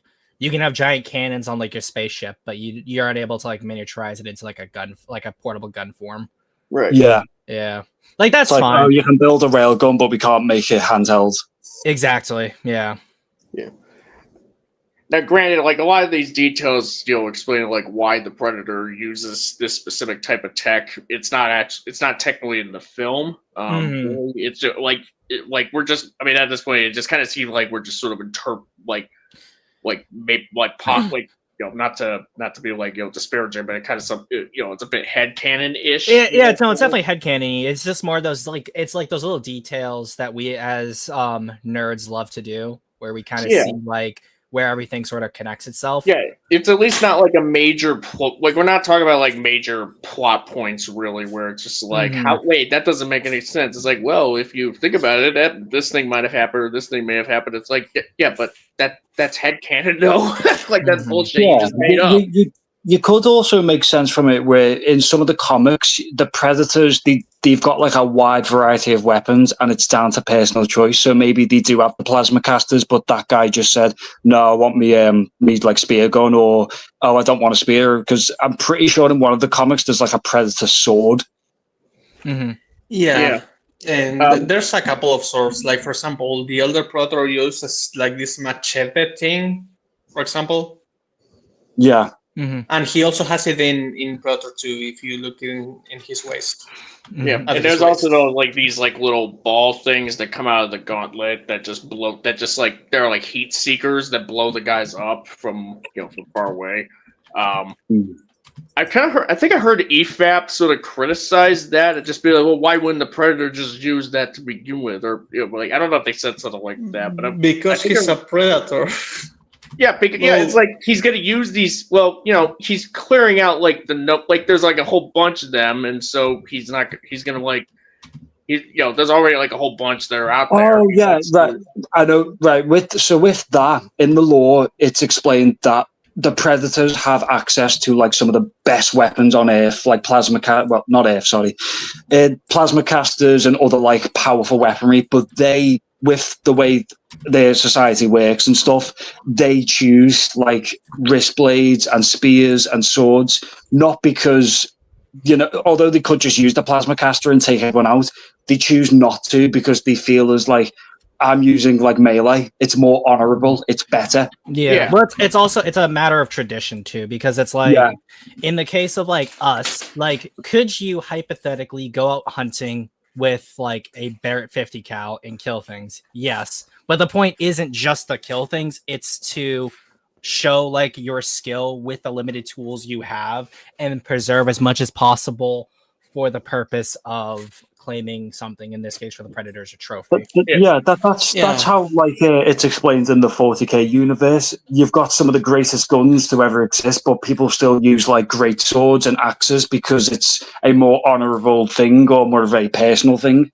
Yeah, and then like also in the case of like at least in 40k's case, like with Space Marines and stuff, you have like, if you're a human fighting against a Space Marine, even if you have a gun, that Space Marine's still going to be able to cross the room with their like knife, which is the size of a sword, and disembowel you before you get like your shots off. Yeah, so well, like, I mean, you gonna say Steve? No, go. Yeah. Yeah, well, I mean, the point I was like, kind of, like, I guess like the point I'm trying to respond to that EFAB made was sort of like, why wouldn't the Predator just use these like little bomb things that like do heat seeking? It's just like, well, here's equipment, which then you would just sort of follow up with, why wouldn't the Predator in the original use the plasma cast? It's just like like the whole thing with the. Well, actually, in the case of the first film, wait, I'm not done yet. Considering the fact that this was during the set piece with the trappers, and the Predator wasn't really being, like there wasn't really much stealth going on. He was just so like, considering there was a whole bunch of them, and the Predator was like all out in the open. So he just kind of sort of whittling their numbers down so that there'll be like as much as possible, so that when there's like less of them, then it's like, all right, now it's like, yep, now we're gonna, now it's like back to the usual way of killing these guys. Well, the one thing I would say, at least in that case, is in the first Predator, if I recall correctly, the only person that we know for a fact out of their group who wasn't killed by the plasma caster was Billy. And that's because Billy also stripped down to just his blade and went out to confront the Predator on his own. But like in every other case, the Predator's just using the plasma caster. Well, no, he also kills both black guys with I was going to say, in Predator 2, where you've got the voodoo guy in the alley and the Predator stalks him, so he pulls out the little knife. Mm-hmm. And they, yeah, but I think like those in that case, it's like the one-on-one there. But I was gonna say, well, no, because remember, because you're gonna say Dylan, because Dylan, remember, he shot Dylan's arm off and then he impaled him. So you're right, and also he did that with Arnold. Yeah. So like he always used the plasma caster first, before he engaged anyone up close, and then even when like they actually caught him in the trap, he used the plasma caster to escape the trap instead of cutting it out with his blades. Because again, I think I believe. Yeah, no, because I was gonna say, I think again, the only reason I believe they wanted to have the trapper scene was just to have a big fight scene without having to kill off more members of the native tribe. And hey, there's trappers, they're bad because like they really set up the trappers to be like the worst people possible, and that makes like their. I mean, they are French, like, so. I mean, like I hate Frenchies as much as the next, but still. I think if it was me, rather than have an action scene, you should just have it where she comes across like a a logging village or like a trapping village, and she goes in, everyone's gone. It's a ghost town, and maybe she stumbles across like all the bodies skinned and hung. You don't have to have the action scene to show how formidable and intimidating the Predator is, but I can see why they had it for Prey, because they just wanted an action scene. Yeah, and also see, to answer your question, actually you could give them two replies. One is in universe, which is the one you explained, and also I think that instead of saying the plasma caster, like maybe we should talk about the bomb it uses at the end of Predator 1. Like why didn't it use it from the beginning, right? Like, and that's the answer will be, well, first of all, because if this is for enjoyment, as you said, like you wouldn't do that. Like that's stupid. That's like fishing with dynamite. What's the point? And second, which is like in real life, and IRL answer is because then you wouldn't have a movie, morons. Yeah. Didn't you want to watch Predator? Yeah, Also, the Predator bomb is only used as a last resort to give them a warrior's death, rather than just like slumping over and dying. It's like, no, F you to the person who like killed me. Exactly. And I also think that in Prey, the reason why he uses the bomb is because he is done having fun. He realizes people don't know how to fight for shit. And he's like, these are not our prey, but I cannot let them live. So, blow them up. Yeah, it makes exactly. sense. Actually, it's the same logic. Yeah, it's not really like he's not even like it's not really a hunt, when it comes to that fight with the trappers. It's just like essentially a big bloody sort of like essentially a fight. It's just a fight scene. It's not really it's not even a hunt. It's just kind of like a big brawl ultimately, except with the high tech weaponry that cuts people to pieces. Yeah, it's like he wanted to go for the brother or Naru because he kind of noticed that maybe they were tracking him better, in the food chain, they're more related to that, these other people are just coming here from outside and doing their own thing, and he does see them as hunters in a way, because he knows that he's seen the buffaloes that have been skinned, but we don't really know that if the Predator made that connection necessarily. He might not really care. No, he mainly just noticed the flower that Naru put on the one buffalo corpse. So he pretty much knows that she's nearby. And that will be interesting. How did he take that? We don't know anything about the Predator, and his intelligence varies way too much on the movie for it to be, something that we can say for sure. But do you think that maybe he thought that Naru had something to do with the massacre of the buffaloes? I doubt that. No, because I think that honestly, if we're gonna talk about that, it feels more like because it's talking about the French hunters and Europeans were killing off the buffalo and over hunting and doing all this stuff. So it feels the whole French trapper scene feels more like director catharsis to be talking about evil Europeans, rather than anything that actually makes proper sense. Yeah, they're basically trying to just what's the word? Villainize them. That. So basically, with some of those scenes, the director's just simply projecting as what if the Predator was Native American? He's taking revenge. Yeah, it feels more like director catharsis than anything else. So yeah, that scene could be as cool as I want it to be. It's still I don't care for it because I would say even because we've seen young predators fight before in AVP, and it is far closer to how predators are normally portrayed, and it doesn't go for oh, look at all these cool executions. Yeah.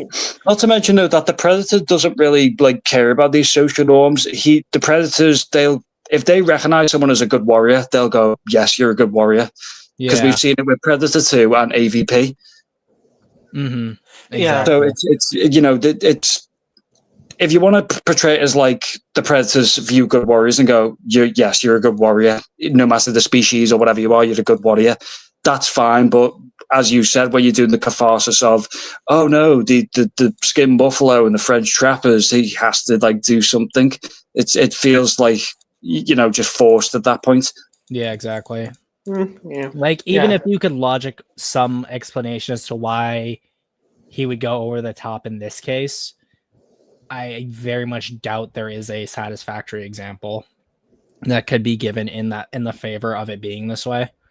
Definitely not, because we've seen it before where the Predator, he doesn't just like go after people who are armed. The Predator knows what he's doing. We've seen it where, well, big feature in Predator 2, where he sees the kid with the toy gun and he's like, nah, that's just a kid. I'm not going to kill him.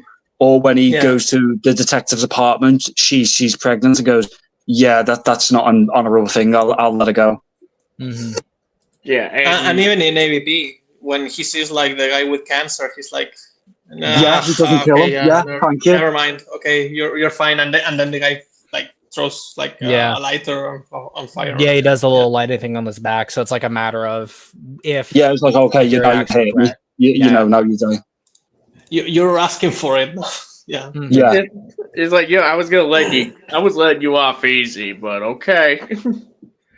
Mm-hmm. So in this case, then with Prey, we could say that like the Predator, while he does have some behaviors that are like nice, like for example, the fact that we were talking about, like he actually watches how the food chain works before he acts on his hands. He still doesn't really show a consistent level of intelligence, and at some points it feels more like the director is trying to have some catharsis instead of the Predator actually having his own thoughts, because he seems like a very brutish, dumb creature. Yeah, to the point where I'm like, he's is smart this when he supposed to be a needs species that and made like a dumb when he spaceship? needs to. Yeah. Yeah.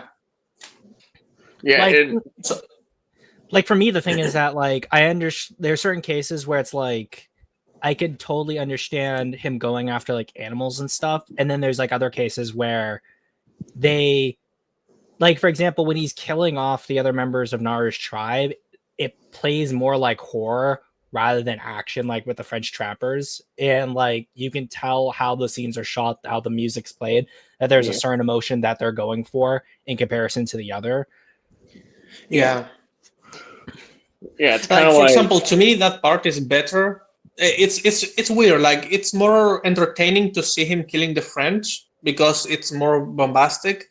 But you don't like French. immediately after when he's fighting the brother of Naru and Naru too, that's when I feel the most engagement in that sequence. And also when he's fighting like the natives at first, also because he's revealed, right? Like that's like one of the best parts of the movie. But when he's killing the French, while it's like really flashy, I don't really think about that scene when I think about the movie. I think of Naru going out into the wild. I think of the dog, the bear scene, her brother. I don't think about the French. It's like an afterthought almost.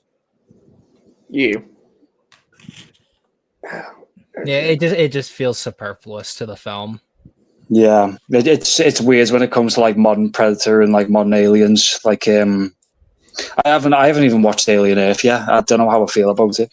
I've seen like clips and stuff. There's a lot of scenes where like they show the alien in like very like flat lighting, and I think because they used a suit too, it looks very much like it just looks like the most suity alien that you've seen. Yeah. Also, the problem is that it's very matte. I think that's the word. You know, like he's not slimy. He looks like rubber. Yeah. And also, it's an ugly ass design. Sorry, I haven't watched the show. I want to watch it, but the design is really ugly. Like I'm gonna wait until the whole season is out. So before I give it a go. Yeah, I'll have to pirate it because Hulu here doesn't exist in my country, in Portugal. That sucks. Ah, damn. Fuck Disney, and I'm not paying for Disney Plus. You know, so like, yeah, I'll have to pirate it. They gave me no choice. Yeah, thankfully I don't have to pay for Disney Plus. I'm just borrowing it from someone else. So yeah, nice. Disney Plus is like it's a bit of a weird streaming service because they've got like Starship Troopers, but they don't have any of the other ones, which I'm a bit ashamed about. That seems to always be the case, at least with Starship Troopers, is that they'll always have the first one in like whatever platform, never the others. They'll never have the other ones. And sometimes you'll see like maybe like the first animated one, but then sometimes it's either you get Starship Troopers and then Traitor of Mars, and then none of the others. Yeah, yeah. And if you go on Amazon, the funny thing is that you can have all movies available, and you watch the first one, and the next day the others are for rent. Those slimy motherfuckers. They did that to me with Jurassic World when we were doing the streams about it. Oh, the first one was like they were all free. I watched the first one, and then like 2 days later, when I came to watch Fallen Kingdom, it was like on rental. And I was like, "Fuck that movie! I'm not watching. I'm not paying for that." They've done that because when I watched Starship Troopers on there, they instantly recommended me to rent number 3, and I was like, "Well, where's number 2?" Yeah. No, like for me, the one thing I remember that was so annoying was I had watched Gundam Iron Blooded Orphans on Netflix, and it had been on there for years at this point. And I watched it all the way through, and I'm like, oh, that's cool. I have this here. And like looking for, because sometimes I like to like have like the DVDs and stuff. And I ain't seen like any for like a reasonable price. So I was like, oh, okay, I don't have to worry about it for now at least, because it looks like it's still on here. And then like out of the blue, it was just gone because they had replaced it with Seed. And I'm like, you gotta be kidding me. Yeah, now they did. Copies. Yeah, It is hard to get hold of the Gundam DVD though, because they're expensive. They are expensive.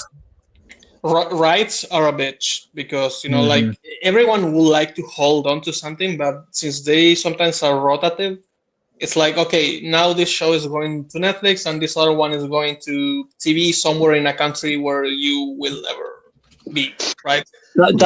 Even with Blu-rays.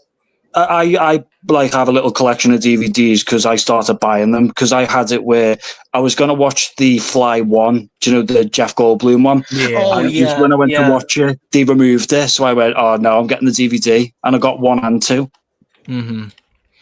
Well, no, and then here's the other thing too, is that like I've been looking at those sets. Like the only way to get the complete set is like $300, and I'm like, I love the series, but I am not paying $300. Yeah, like the blue. Also, if you get some sets, for example, if it's on Blu-ray, you have to account for the stupid ass region lock, which means that you can buy the Godzilla Criterion one, and then you put it on your player, and it doesn't work. That happened to a friend of mine in Spain, and so that sucks. Region lock is like, I'm sorry, region lock is one of the stupidest things about the DVD industry, because it's like, oh, I really love this game. Oh, it's like all in Japanese. That's fine. I can probably play through it if I look through a tutorial and stuff like that. But then you realize, oh no, it's not just the fact that it's in a different language, it's in a different region. So your region's console is unable to play it. And then like people, when they jailbreak their systems, it's like just a bit of code that allows you to then play them in your like on your system. It's like, really? That's like, it's one of the most stupid artificial things ever. Definitely, because like the reason why anime becomes such a big thing in America and the rest of the world was because people were bringing back VHS tapes from Japan and introduced them to audiences. That's how a massive market opened up for anime in the West, because it was just one guy with a VHS showing other people. That's why Akira became so big after its release. I heard that the Dragon Ball VHS collections from Japan were like super expensive in the US, and they were like, like gold back in the day, like in the 90s or 80s. But like circling back to Prey, do you guys think that maybe we should go like scene by scene or like act by act, like mention different things? Kind of tried to, but then we just kind of, you know how these things go. We try to do scene by scene, and then we just go all over the place. We never really stick by it. I know, it's just that the universe is so interesting, and then when you factor Alien, like it's one of those things, right? Like the Predator and Alien franchises, when you mix them, it's like infinite potential, and you can talk about it for well, no, days. I'm just talking about like we just like go off track to other parts of the movie. We're not even like going in order with the movie. Oh, but I mean, I guess we just want to like go over just a bit of like the about how like Naru, in terms of like her in terms of like her showcasing like her capabilities over the course of the film, like how that sort of progression goes, and how essentially the narrative be like, oh, she's just a Mary Sue, she's like super competent and everything. It's like she nearly dies at one point, when she's like in that mud pit, and she was just luckily able to like pull herself out of it by the skin of her teeth. So it's not even like she undergoes a lot. So I it's would not say like that what I like about her is that throughout the film, she's learning bit by bit about the Predator to the point of the ending climax where she knows what she needs to know and how to fight him and how to, eventually beat him. yeah. It's not I like would say, like, my issue is that, like, for example, like the final fight that you have between them, in both the cases with her and her brother, they're both able to somehow sneak up on the Predator when, again, in the French fight, there are so many cases where the Predator has no way of knowing someone is behind them, but is able to hear or sense them there and counter it. Yeah. And, like, Yeah. for example, the moment she jumps on him, we know this Predator is able to wrestle and throw around a bear. The fact that he doesn't just grab her and then throw her down and like break something is like crazy. Well, here's the funny thing. Like, she has remember, she gets caught by the trappers because she gets caught in a bear trap, and that just like takes her out of mission for quite a bit. But then it's like it's almost like not even like 24 hours later, maybe. And and then she has like this fight scene where she sneaks up on trappers and just goes full John Wick on them with the tomahawk with rope and everything. And she's able to like take them on like as if the bear trap never even happened. And yeah, of course she takes on the Predator, head on, one. It's that classic trope of like you'll have the character mow down entire armies, but that minor inconvenience becomes like a big plot. Like with The Last of Us 2, where Abby, she'll fight like a lot of people, but she gets taken down by the little trap in the garage door, and it's like, how does that make sense? Well, here's the thing: the bear trap should have been like should have been more of a major inconvenience. Like that should have like limited her even more, and so she has to work even harder and to be much more intelligent, and just go about things in a much smarter way to defeat her enemies than her just doing what she does in this film. Yeah, or like the fact that for some reason the Predator gloats more when he's trying to kill her versus anyone else, and that's the only way that it ends up getting killed. Because, like, here's the thing, is that if you compare her fight to Arnold's fight, the Predator dominates the fight with Arnold.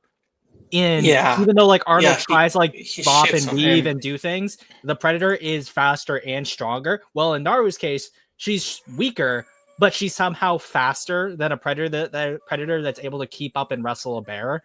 So when people say, like, oh, she is kind of a Mary Sue, I don't think she's like a Mary Sue, but, like, they do a lot in the story to allow her to survive the fights that she shouldn't have, especially against the Predator. Yeah, some of the fights earlier on, like some of the fights earlier on, you could be like, okay, it's like, all right, sure, all right, I can go with that. But yeah, it's me. Yeah, like I definitely take issue with like the last third of the movie where her plot armor kind of gets a bit. It's definitely a bit much. Yeah, especially with the if you watch the Arnie fight, it begins with him like setting a big fire, and he thinks the Predator's blinded. No, he switches to another vision. Then he starts moving in the Predator. What's the first thing he does? Starts shooting the plasma cannon. When he starts damaging the helmet, first thing he does, take it off. The Predator does not let up in the Arnie fight, which is what makes it really good. He doesn't stand there dim-witted. It's like, oh, have I got a problem? Let me fix it. Yeah.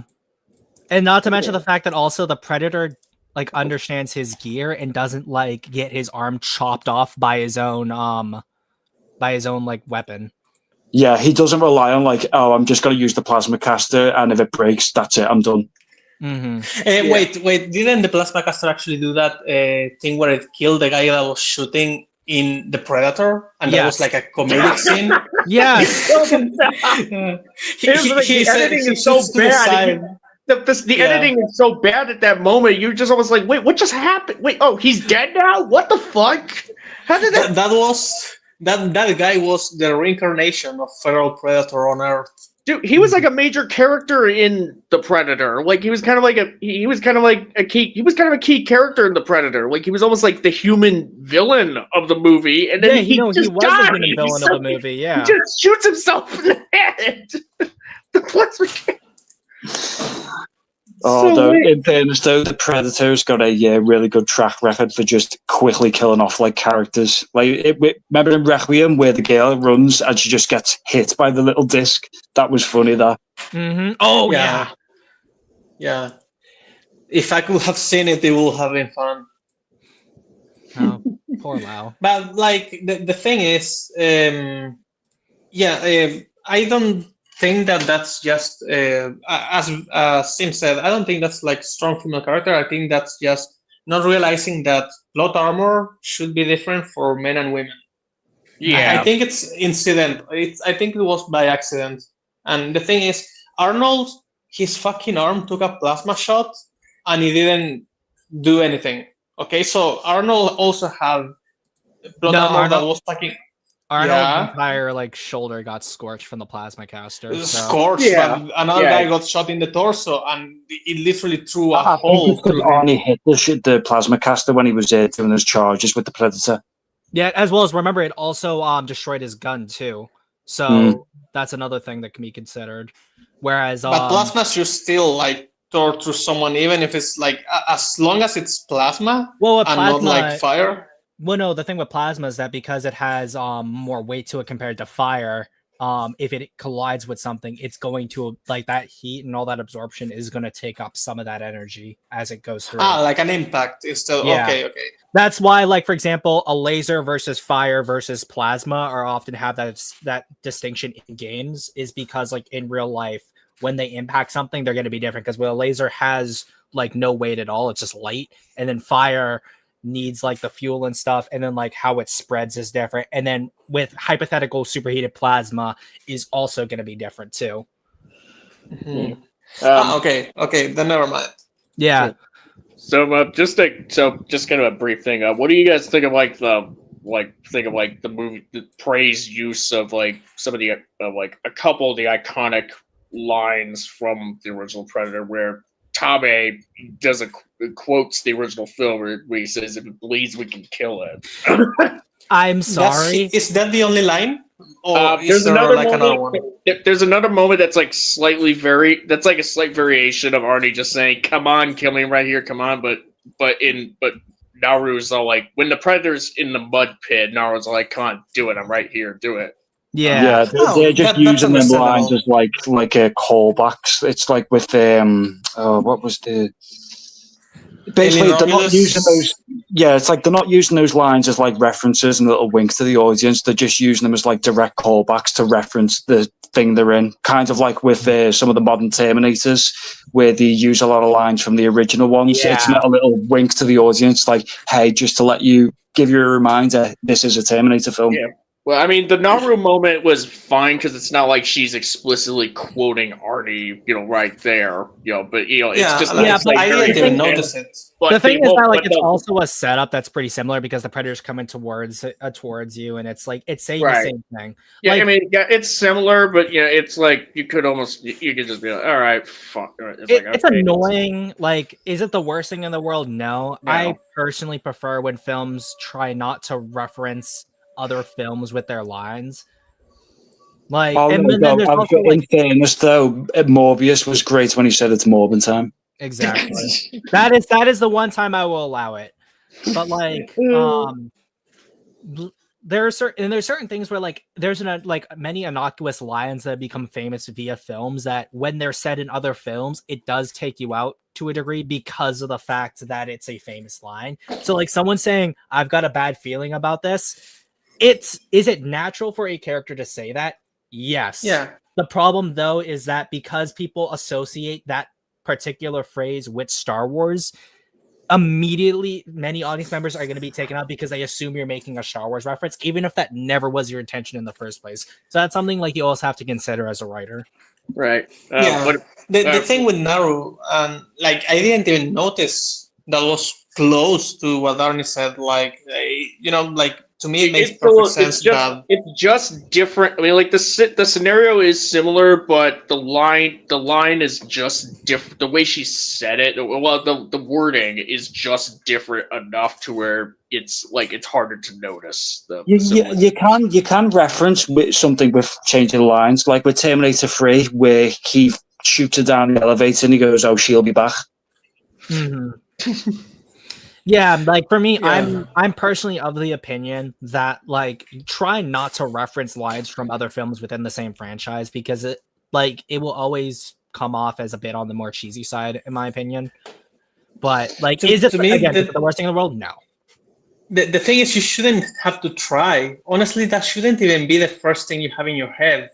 That's the problem to me. Like the fact that people even consider doing this already like a problem. I was going to say it can. Yeah. Sorry about that. I was going to say it does now and then work to have established lines repeated, like with Starship Troopers, where it's "Come on, you apes, you want to live forever." That's repeated twice. In the second film, they reference it because they go, "Oh, the famous Corporal Rico," and then say the same thing in the third film, where it is a case of, although that line is repeated, it's coming from the same character and it does make sense in that setting. So it does work, but it all depends on how you fit it. If you just repeat the same thing across different films without any build-up or footing, it doesn't work. But then another thing too, context is important, because in the case of "Come on, you apes, do you want to live forever?" Like that sounds like something someone in the military would say. And if they are, and I think if I recall correctly, because in the book, that was like one of the mottos that Ratchet's Roughnecks had as like a particular saying. And in the military, certain slogans will come about within different groups. So therefore it makes sense to hear that line again versus a character hundreds of years apart from another baiting a predator in a similar way using a similar line. It becomes like those series of coincidences that build up and make you think, oh yeah, even if it is like a mud pit that Naru's trying to lures the predator in versus like a pit of spikes that Dutch is luring the predator into. Yeah. I don't know why, because here's the thing. The reason why I want to talk about this is not because I'm just like a Romulus hater, right? But it's because I'm really wondering, why did this line not bother me, like the blood one, like not the come here, come kill me, the blood one. If it bleeds, we can kill it. I don't know why that didn't bother me as much as the bitch line. That's kind of because I was gonna say, I'd say someone saying "come on, kill me" is more natural. No, I'm talking about specifically the "if it bleeds, we can kill it" line now. Because I think we all agree. I was gonna say, I think that I'm more sympathetic to Naru's line than the other line, because that particular phrasing feels very much like an action line rather than something a character is naturally going to say within any context. I think that you could probably make it sound different and rearrange the words in a way to come off with the exact same tone of it, but just how it's said feels a little too out of place for those characters. Yeah, you can definitely rephrase something like in the film The Thing, where they do the blood test, and then in the prequel they've got the fill-in test where it's the same premise changed around, and it does work. I know a lot of people didn't like it, but I liked it. It's been a while since I've watched either version of the thing. Certainly a while since I've seen the prequel one. But yeah, I think that the filling, the teeth filling one, that is kind of the thing isn't going to be able to copy every single thing, because there's going to be some bits. Yeah, but the thing is that they've basically replicated the blood test scene but changed it around to be its own unique thing, and with the bonus of adding a spanner in the works. Like with the guy, he says, "Oh, so I have to die because I floss my teeth, I don't have fillings." Well, here's the thing, is that you make a good point, because I think that if they had a scene in the filling test where, because remember when McCready with the blood test, he's like, "I'll do you last." And if they did like if like one of the characters was like, "All right, we'll look in your mouth last," or if they had a line like that, then you'd have like a replication of the blood test with a line from the blood test, which makes it feel more repetitive than just having a similar test with different aspects. Oh yeah, right. Yeah. If they just copy the line, and that would nullify the scene entire, because it's just that basically just certifies it's like, oh, you've basically just taken one for one. You don't want to if you want to like do a callback, but you pretty much want it to be a little different. You pretty much want to make sure that you don't bring so much attention to it being a callback to where the audience is going to see the puppet strings that you're doing. Like if you pretty much if you pretty much are more subtle with the callback, then that's ultimately, then you're likely going to get more people won over, essentially. You've just brought a great idea into my head. You should have it where Navajo goes to meet the chief, and she goes, "You son of a bitch." What's the matter? But hey, you have to change a little bit, because they don't have that word, so you have to say, "I know, you son of a wolf," or something like that. You have to change it enough that it's annoying. Yeah. Even more annoying. So something what's like it called? that. It's like, what's the matter? Gatherer got you pushing up too many vegetables. or have it where the French trappers are eating the buffalo, and the one guy says, "This stuff will turn you into a sexual tyrannosaurus." No, they need to keep the line there, but it's like the other guy just goes, "What the fuck's a tyrannosaurus?" Yeah. Naru just like, she gets in a bear trap and the trappers like catch her and they're like, "You set me up! This is all bullshit! All of it! It was a lie!" or the predator has the bombs and someone says, "Grenade!" And they're like, "What?" No. Nava lets her brother escape and she just goes, "Get to the horses! Get to the horses!" What if the guy that was like bleeding because the mountain lion, he's like, "I ain't got time to bleed." Yeah. Oh yeah. Or like someone's about to die and they're like, "No, no, no, no, no, no, no, or no, even better. Singing. Like even better, you have like the predator. You realize how advanced this technology truly is. So he sticks one of the trappers into a tree, and he's like, you hear Dutch's like voice, "Stick around." It's not spreading time. It's spreading time. Oh no, have it where in the French trapper group there's that one Austrian who sees the predator and goes, "You are one ugly son of a." You are one ugly motherfucker. How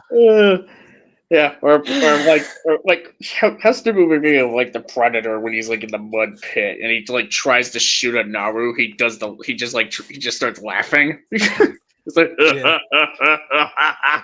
or it's like he heard someone from like Naru's tribe laughing and he just like copies it.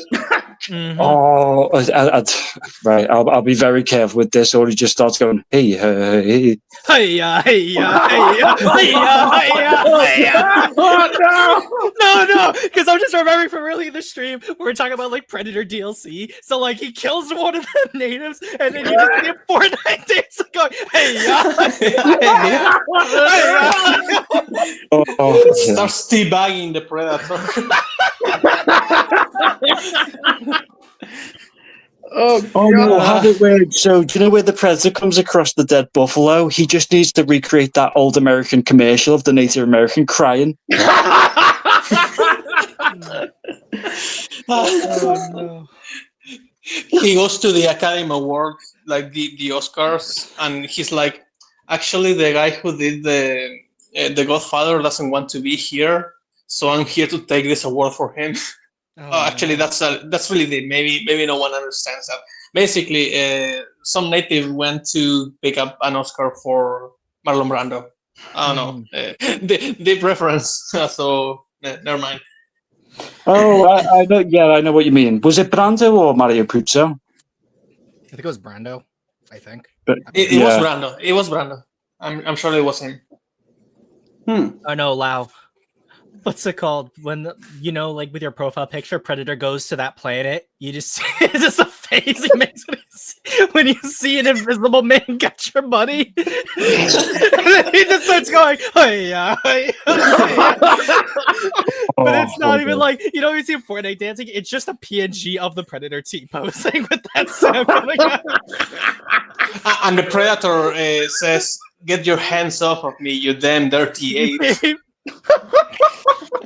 Oh no! In the fight with Narva and the Predator, her brother just turns and was like, "Get away from her, you bitch!" Now they start referencing like every single line ever. So What if the Right, Predator?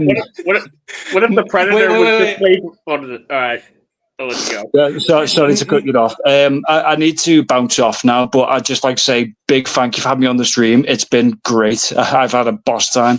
Oh, you're welcome. No, what's it called? Good to You have you on. definitely thank you for coming on. You've really added to the group there. So Yeah. definitely come on for more streams. Yeah. We all stream. Definitely so. will. I will. All right. Thank you guys. Take care. Have a great day. Yeah.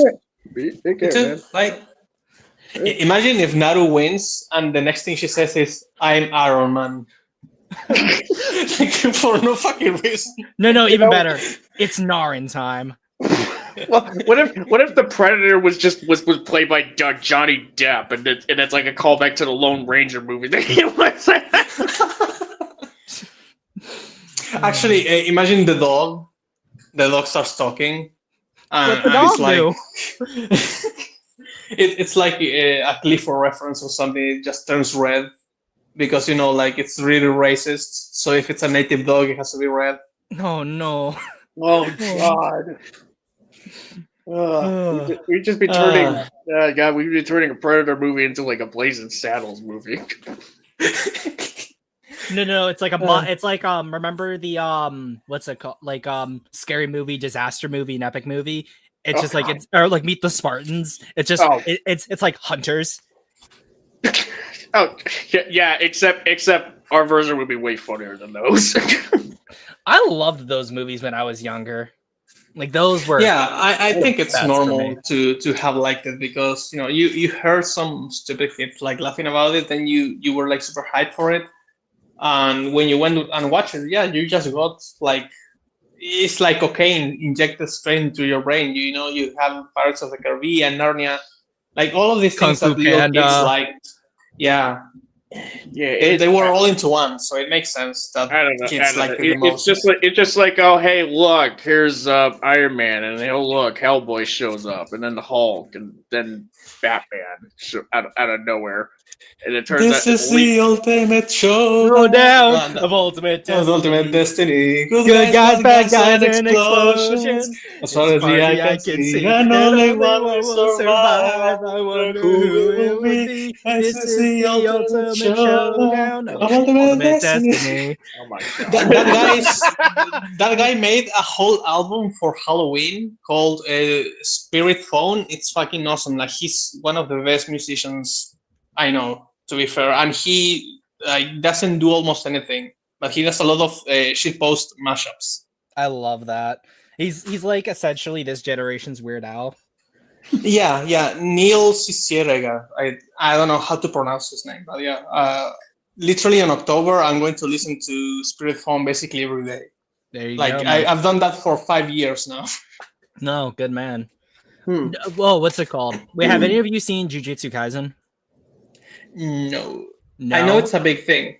Oh, okay, because I was just gonna make a reference. It's like the moment when Naru's about to kill the Predator, she's like, "I alone am the honored one." Well, I mean, we all know I'd win. Nah, so, like, I'd win. Yeah, nah. It's Wolf Predator of all predators, and Naru has like a stick, and she's like, "Nah, I'd win." Literally, no. Every time a Predator comes to Earth, nah, I'd win. After like 5, 6, 7 of them all been killed. You have like a missing arm. Nah, the win. Your arm is gone. Tis but a scratch. Tis but a flesh wound.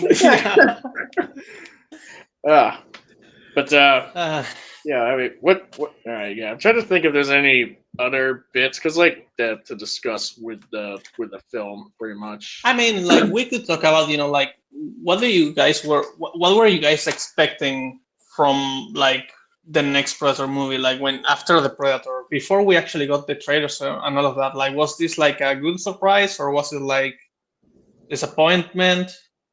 For me, like the moment I saw that, like I had heard about like Native Americans in Predator, I was kind of expecting what I got with Prey, and like I wasn't like overall like the craziest about the movie in general. So like I heard, I saw, I expected, and that was about it. But I think I had more of an idea what I was gonna see from the Predator franchise after Prey versus before it, because once like everyone like slobbered on Prey's knob, like they went it's Pred in time to it. I was like, we're gonna definitely get either live action or animated, more like Predators in insert time period there, which is what everyone's wanted. The actual quality of those other shorts and stuff is subject to debate. But I mean, I haven't watched Killer of Killers yet, but like first of all, I thought it was a show. When people told me it was a movie that came out, I was like super surprised. Yeah, it's only a 90-minute movie. But I mean, as far as where I kind of stand with Prey, I mean, like, like I guess I didn't pay too much attention to like the marketing around it because it's just kind of like, oh, I guess we're gonna get another Predator movie at some point or another. I guess we'll see what happens. Then it came out, and I watched it on Hulu, and I was I was very much impressed with it. I thought it was a pretty cool movie. Definitely one of the better Predator films that we got. Not the best sequel. It's certainly not the best Predator movie ever made that people were hyping it up to be, because the original Predator I still would say is the best Predator movie. Oh yeah, and Predators is the best sequel, the best Predator movie since the original. But yeah, Prey was. But I definitely, and even upon this recent rewatch, like, I mean, we mentioned some of the tisms there, particularly during the third act. the Tismies. Yeah, the Tizimies, but I don't know, like, if you ask me, the movie still holds up pretty well for the most part. Like, I'd say there's enough good in there to sort of outweigh the bad. Yeah, like for me, it's just like it's okay. Like that's all it is to me. It is okay. Like I would say, outside of the first Predator, which I think is the best one, my next favorite's like a tie between Predators and Predator 2. Then I would say that like this film is unfortunately better than The Predator. But granted, that's not really like a high bar. Well, yeah. I mean, I would still rank Prey above Predator 2 and The Predator. So. I definitely wouldn't. I wanted to ask you though, why do you say unfortunately it's better than The Predator? Like for me, it's like I love Predators in urban settings. Like that's why I really like Predator 2. So like, and then expanding more on the mythos in the modern day means the story is progressing more. But then you end up with like autism, super predators, predator dogs, way too much comedy.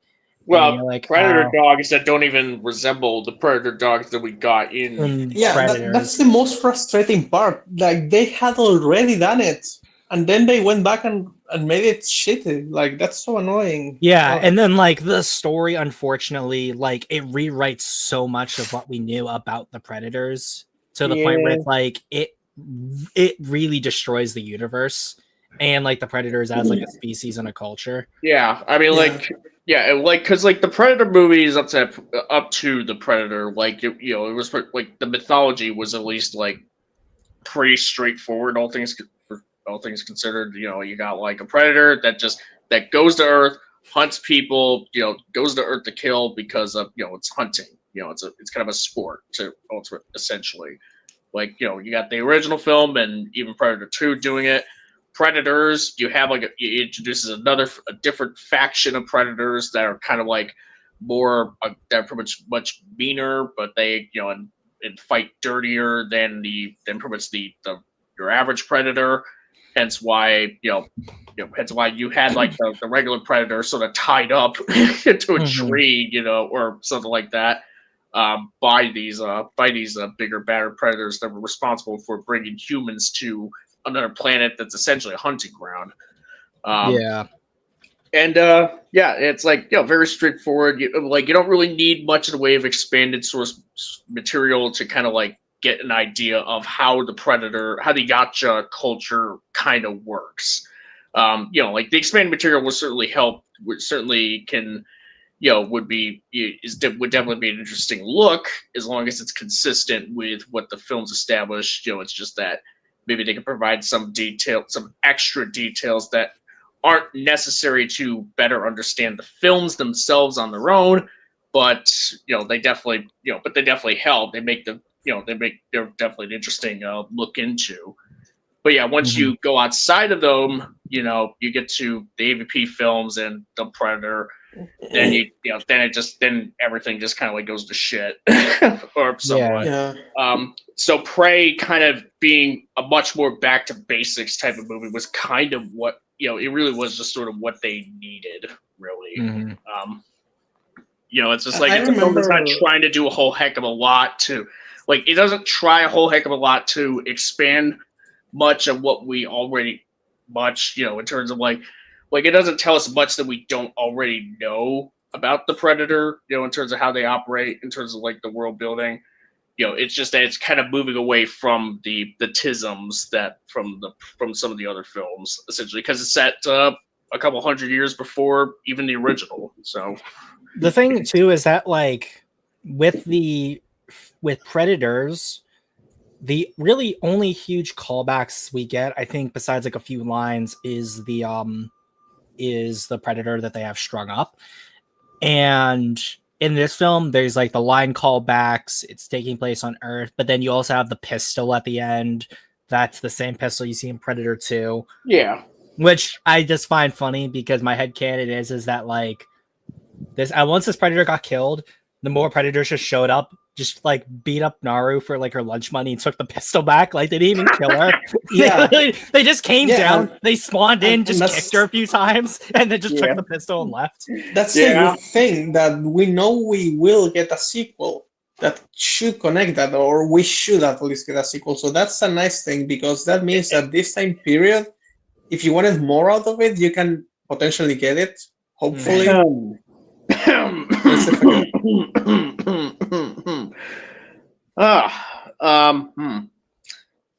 I just know for a fact that like if we're ever gonna see more on this time period, Naru's definitely not dying. Like she's either gonna give the pistol back willingly, or Predator's gonna steal it. There's no way she's dying.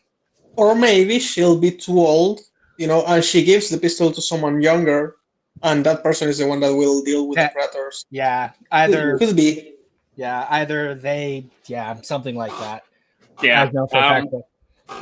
Yeah, considering just the general premise of like putting a Predator in a period piece setting, kind of like like in different time periods, like feudal Japan or like early 1700s with Native Americans, and during Viking periods, like you have Predator killers that sort of follows up on that with the whole feudal Japan, World War II, Viking era.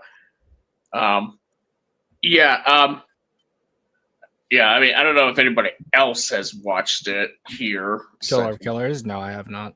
No, okay. All not yet. I'll be very brief with this. I'll be honest, I wasn't really a fan of it. Killers. That's not surprising. I've heard very mixed things about it. The first two, and just by the trailer, I saw some things that were like, for example, there's like a huge predator that's like a wrestler. Like he looks like Hulk. He kind of seemed that was during the that's like during the Viking story, which is the first story. The Predator he has dedicated himself to the art of wrestling. Well, I mean, he has like a gimmick as well. No, they all have gimmicks. It looks like. Yeah, they all had gimmicks. It's funny because like the first half, it's an anthology story, and they're all meant to like sort of. There is like supposedly like connective tissue somewhat, mm-hmm. To these stories. So it's so that they be relevant in one way or another. I won't go into detail about that for spoilers, I suppose. But like the Viking story and the samurai story, those were really cool. I was like, it was during those where I was like, oh, you know what, I'm kind of, I'm with this. I think, I don't see what the, this might go well, pretty cool. I mean, there's they're not, certainly not perfect, but but they're pretty cool. I really I enjoyed the samurai story, the best out of them. So there was that. Like it makes me think of like a Tartakovsky story because there's like very little dialogue with that one. And yeah, but yeah, and then you get to the World War II one, and that one just kind of it is very flumpy. Even though it's like on its own, it's like it's probably like just fine as a story, but yeah, there's a lot of like I definitely struggled with that one more than the first two. But then you find out how these three stories are meant to come together, and and from then on until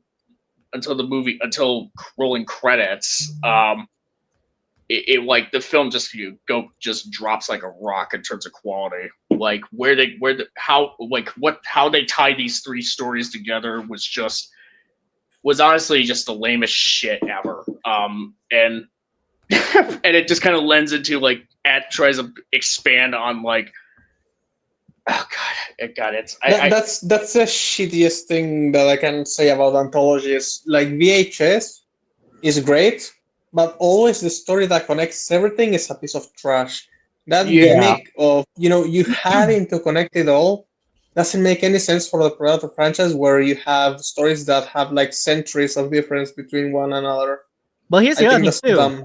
It's like the whole point of anthologies is that you're not dealing with the same thing every single time. You're dealing with either a overarching topic that is across different like ideas, scenarios, and the like, with the only connection being they are tackling the same thing, or you have something of a similar theme or idea that is carried over without like direct connections to one or the other. Like the Twilight Zone is like an anthology because it's dealing with these different weird scenarios, and they all don't have to connect to each other. Same goes for something like Ultra Q. Yeah, or for example, you could have like an alien invasion where every story is like a different stage of the same invasion, but for different characters, and like you don't need to connect them. Yeah. Or you have, as I said, like no, actually VHS is not an example for that one. There was something else. I remember there's an anthology that's like super. There's an anthology on Netflix called The House, where you see different aspects of houses. How do you get trapped into a house? Like how it's not necessarily a home, and you have like these 4, I think, animations that from different angles tackle that subject, and they have no relation. The house is not even the same. Like, it's not something that you should just. Yeah, exactly. Remember when I said I thought it was a TV show? That's because it should have been a TV show. It should have been episodic. The fact that they wanted to make it into a movie beats the purpose. Yeah, That's honestly, what I was trying to say. Yeah, honestly, like when I first heard that they wanted to do like a Predator story in feudal Japan, and apparently there was like I thought I saw something that it was initially supposed to be like that. And for example, was supposed to be like its own film. I would go like, oh, that sounds really cool actually if they do it right. Like that could have been awesome, but but I mean like. What we got of it in Predator Killer Killers, like it worked well as like a short story, essentially how they did it.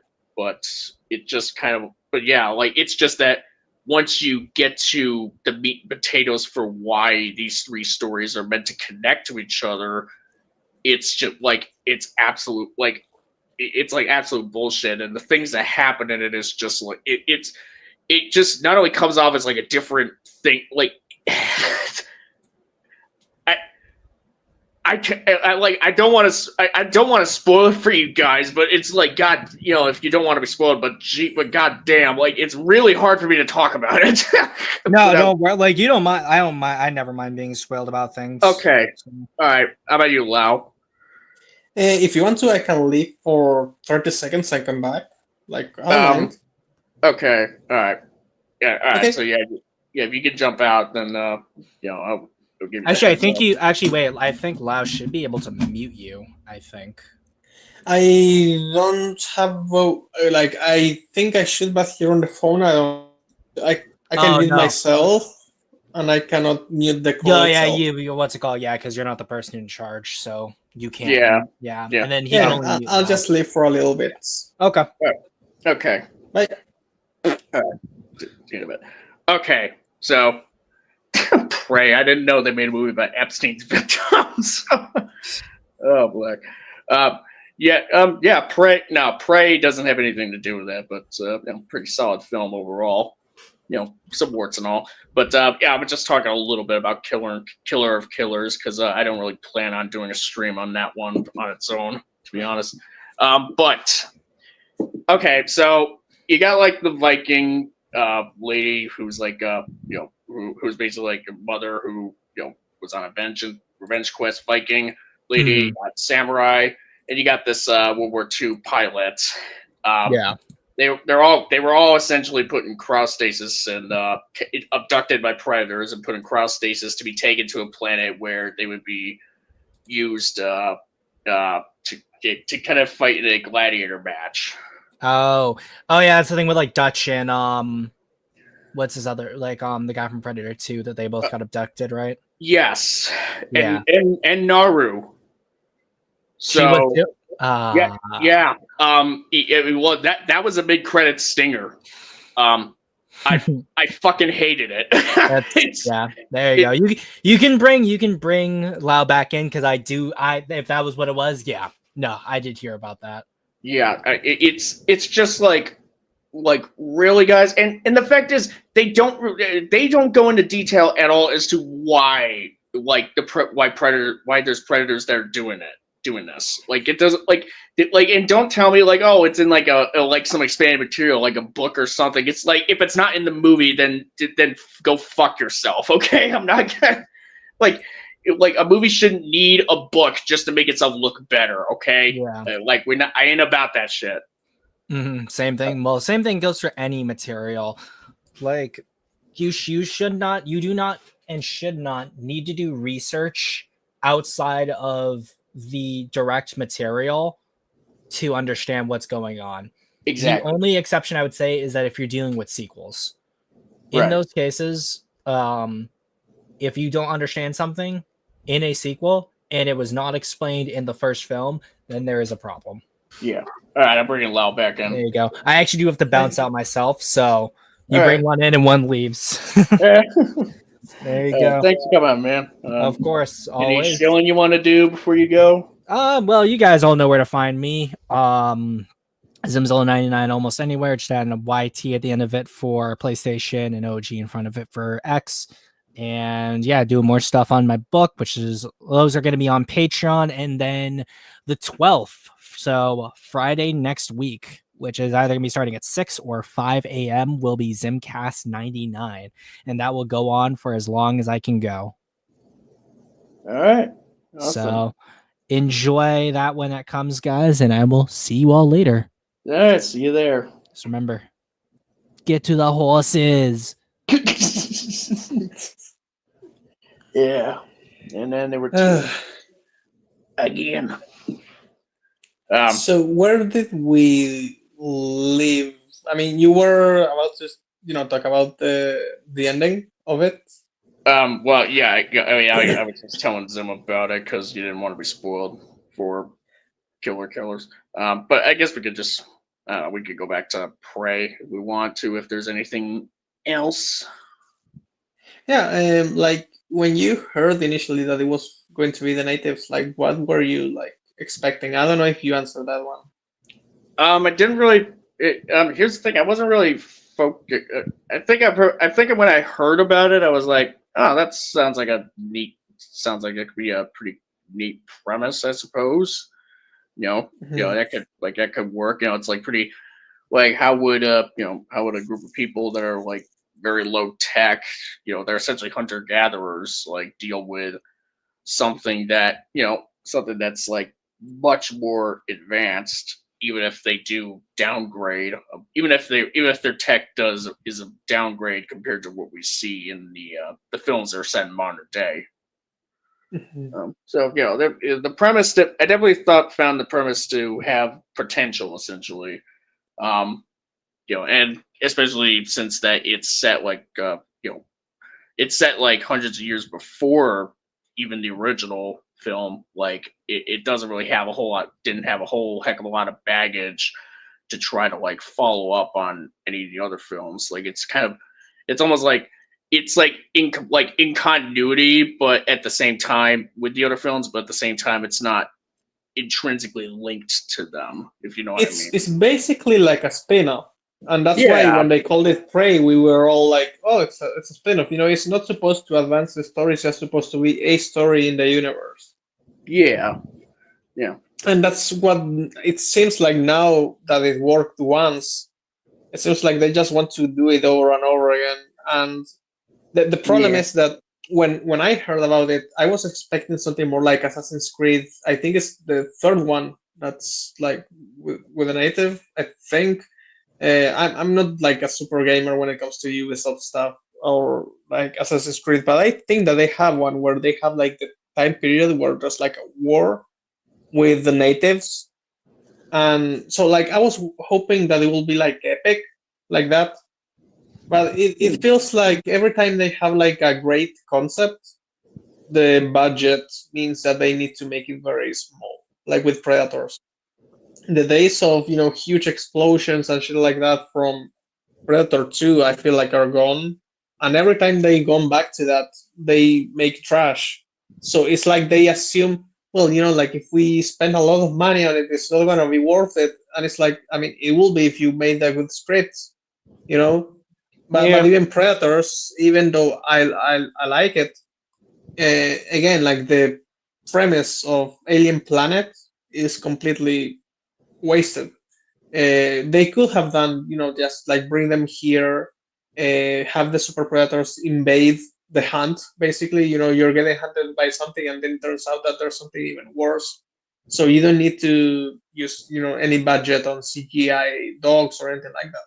But they wanted to mix a lot of things, and now with Predators, it's like maybe we'll get animation from now on, which is not a bad thing. I don't have an issue with it, but I also feel like there's a loss of gravity in a way, of weight. I guess you could say with the Predators when you go from live action to animation because of that huge steroid luchador Predator from the Vikings. Like I feel like that just wouldn't work on live action, and some people might think it's cool. I don't think so. Yeah, honestly, the Predator stuff in the Predators themselves and killers, like the ones, like like the one in the Viking era, looked pretty out of place, for the Viking period. Like I understand what they were trying to go for with him, but he just didn't really seem. He just like aesthetically speaking, he didn't really seem to fit.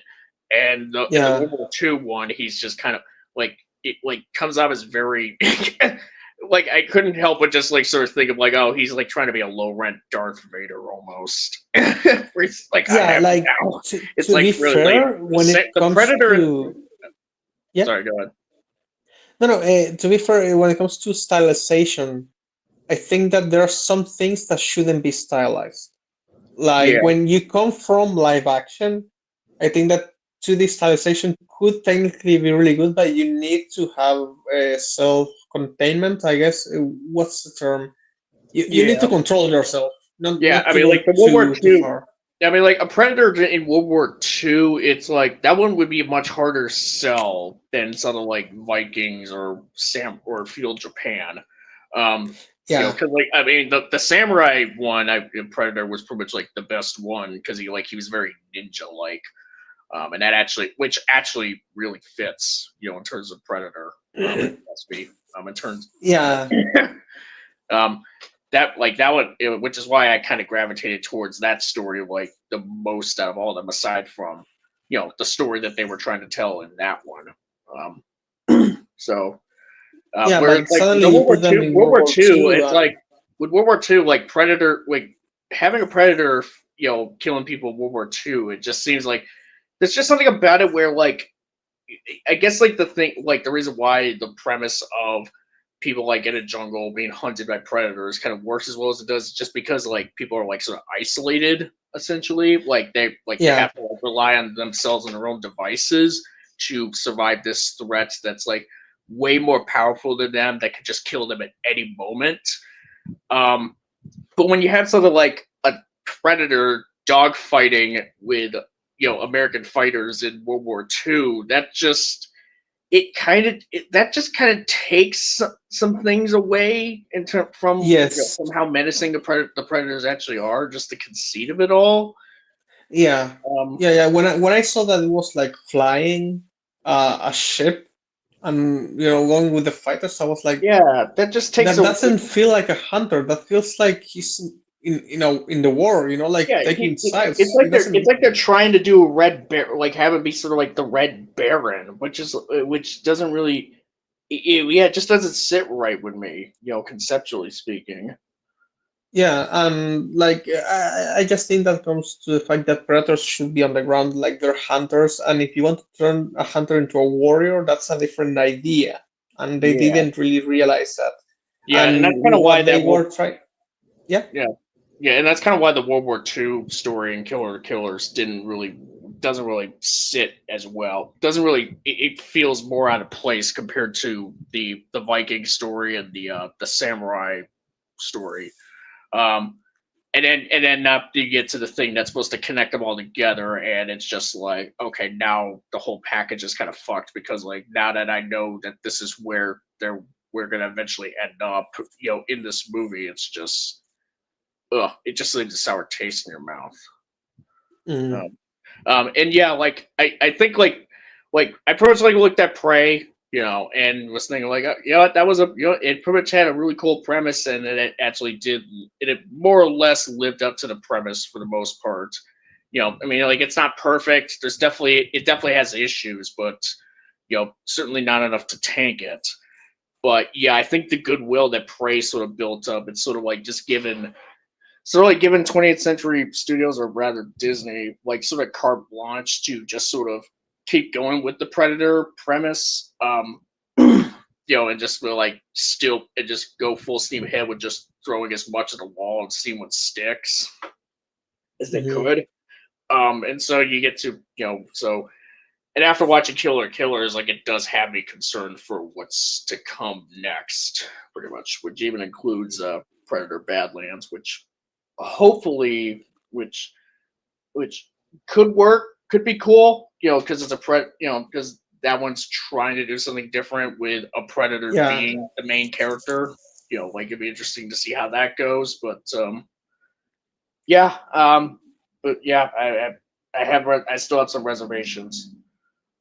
yeah, like the fact that you have a predator protagonist, I think it's not a bad thing. I think that the predator was never scary, to be fair. So people saying, oh, like it ruins the mystery. It's like, nah, I mean, because like, what else are you gonna do? Like, do the hunt every single time, just change the time periods?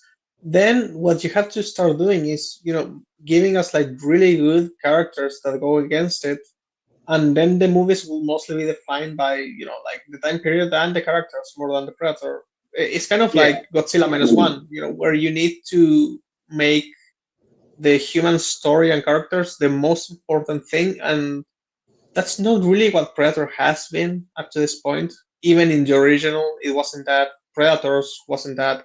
Predator 2 was the worst one at that. Actually, I wish Sim was here because he was asking me, in which movie do we have a man who's like that egocentric? And it's like, actually, I remember Predator 2 is like a perfect example of him.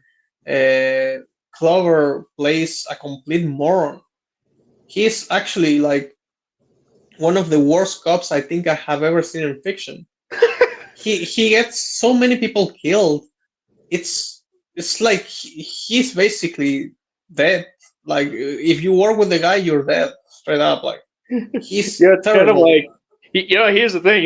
It's funny how I find it funny that Danny Glover just kind of like got typecast as that in Saw, where he just like Yeah, pursuing this killer, and he gets his partner killed. Because because he's a moron. Well, that's what communism does to people. Like he supports the Venezuelan government. He has said it. So like communism does kill people in the end. You either starve or you get destroyed by a predator. One thing or the other. But yeah, no, like he was really not a good character, but he does fit that detective angry cop that was like a thing.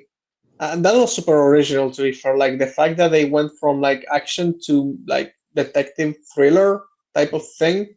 If he had actually been a competent cop, it would have been like amazing.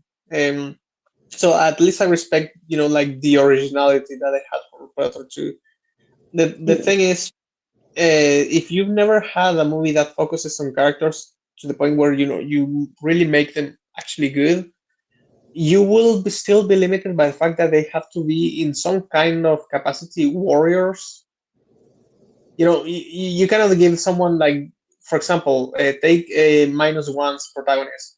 He wasn't like the best at what he did necessarily. Like he was good, he was competent, but he wasn't like on Arnold Schwarzenegger levels. So how do you make the Right. predator focus or hyperfixate on this person? That's the biggest issue. Like you'll need to make the character that's like really good on that level, and then you need to give them some personal stuff so we can feel attached. And it's not easy. Like people say, oh, it's super easy making a good. It's not. Like people should do it. Like we should expect good writing because these people are getting paid millions to write. It's not like a hobby, right? But still, it doesn't mean that it's gonna be easy, and it could still be repetitive. So I just kind of worried if Badlands doesn't work, that we only get this type of story, right? It's like the same hunt as always. It's just like different time period.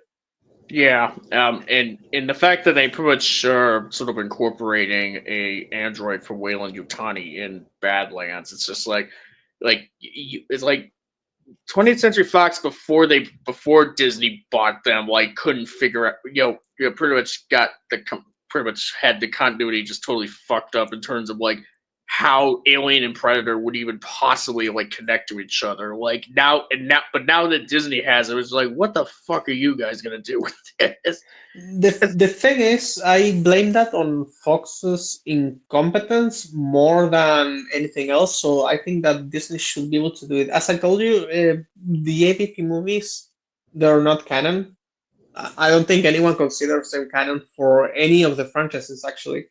Um, Yeah, unless you're like a little kid that's trying to like force it because you have OCD or something and you don't have it again, diagnosed yet because your parents will want to. Yeah. again, which is a problem because I mean, yeah, the AVP, you can consider the AVP movies as not canon, as much as you can. But then the question is, like, because with the Alien films, it's much easier to dissociate the Alien franchise on its own from the AVP films because because of the fact there isn't really any mention of predators of the Yacha in the Alien films, so they're much easier to like sort of separate. But with the Predator films, it's like you have The skull. the Predator, literally the Predator, like the Shane Black film, literally has an Easter egg from the first AVP film. And you also have like Predator 2 having a xenomorph skull in that trophy room at the end. So the way I rationalize that, and that I feel is not cope, is the fact that we live in an era now where you have something that's both good and bad. It's the ability to retcon the fuck out of something. Now we have the requels where you have like a reboot sequel, right? Now we have movies that ignore certain things and we accept it, which is first of all freeing for the writers because you don't need to adapt to terrible, trashy ideas of one crazy man who decided to ruin the franchise, like Black did with Predator, or like that guy did with Jason Goes to Hell. But also, it's a bad thing because it means that nothing is sacred anymore. And if you like Alien 3, you're fucked because probably it's going to get ignored at some point. Or if you liked Predators, maybe it could also be rebooted along with the Predator. So the thing is, Predator 2 made just a little cameo. Like that. That's how I see it. It was just that it was for fun. They should have considered what it really means. But hey, like they didn't know that the aliens had never existed up to that point. Like that's not really their fault. Like that Ridley Scott had a midlife, his fourth midlife crisis, and decided to retcon everything. That's not Predator's two's fault. But then when it comes to the Shane Black one and the Predator, I think that movie is so bad that you should take its legitimacy as very low, low, low priority.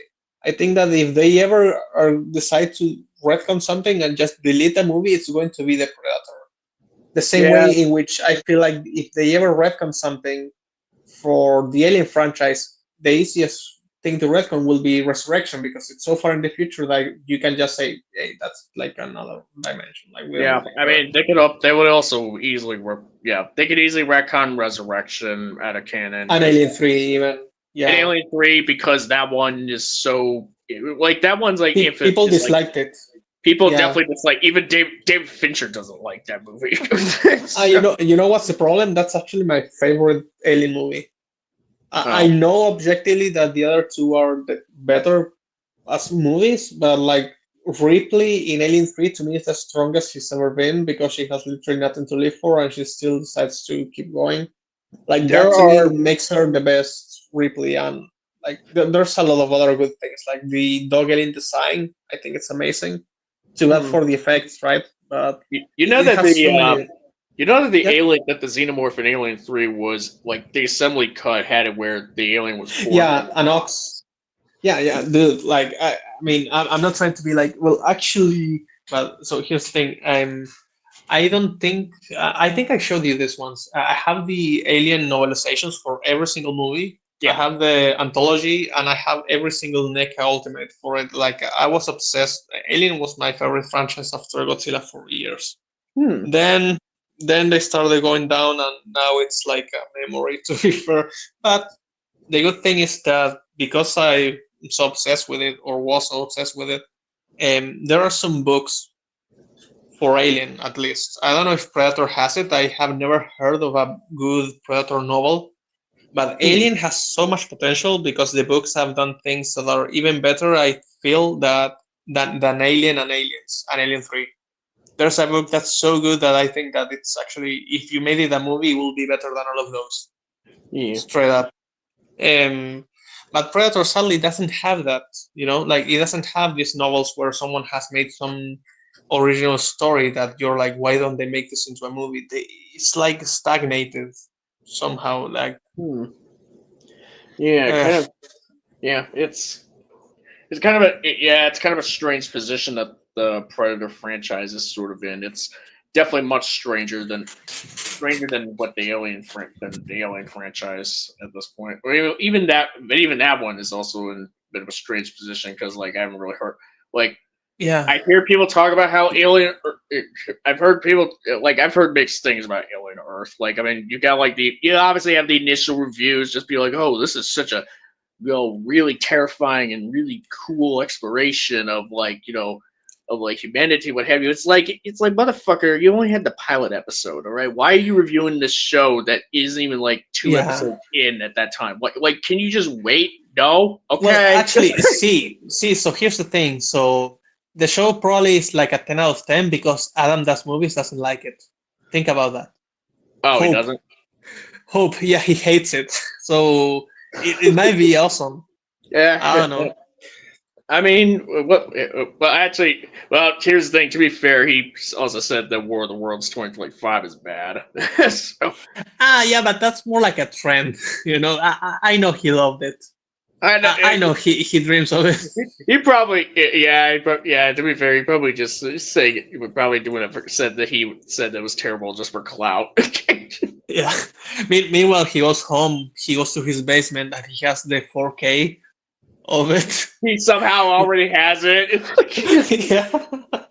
He actually directed the movie. How funny would it be if that movie gets the same treatment that Willow show pretty much got on Disney Plus, where they just eventually remove it months, few Dude, months afterwards. I'm surprised they haven't done it. Like Ice Cube. If I was Ice Cube, I would be Someone suing. please get it on archive.org, please, so we don't lose it. We need to cherish it.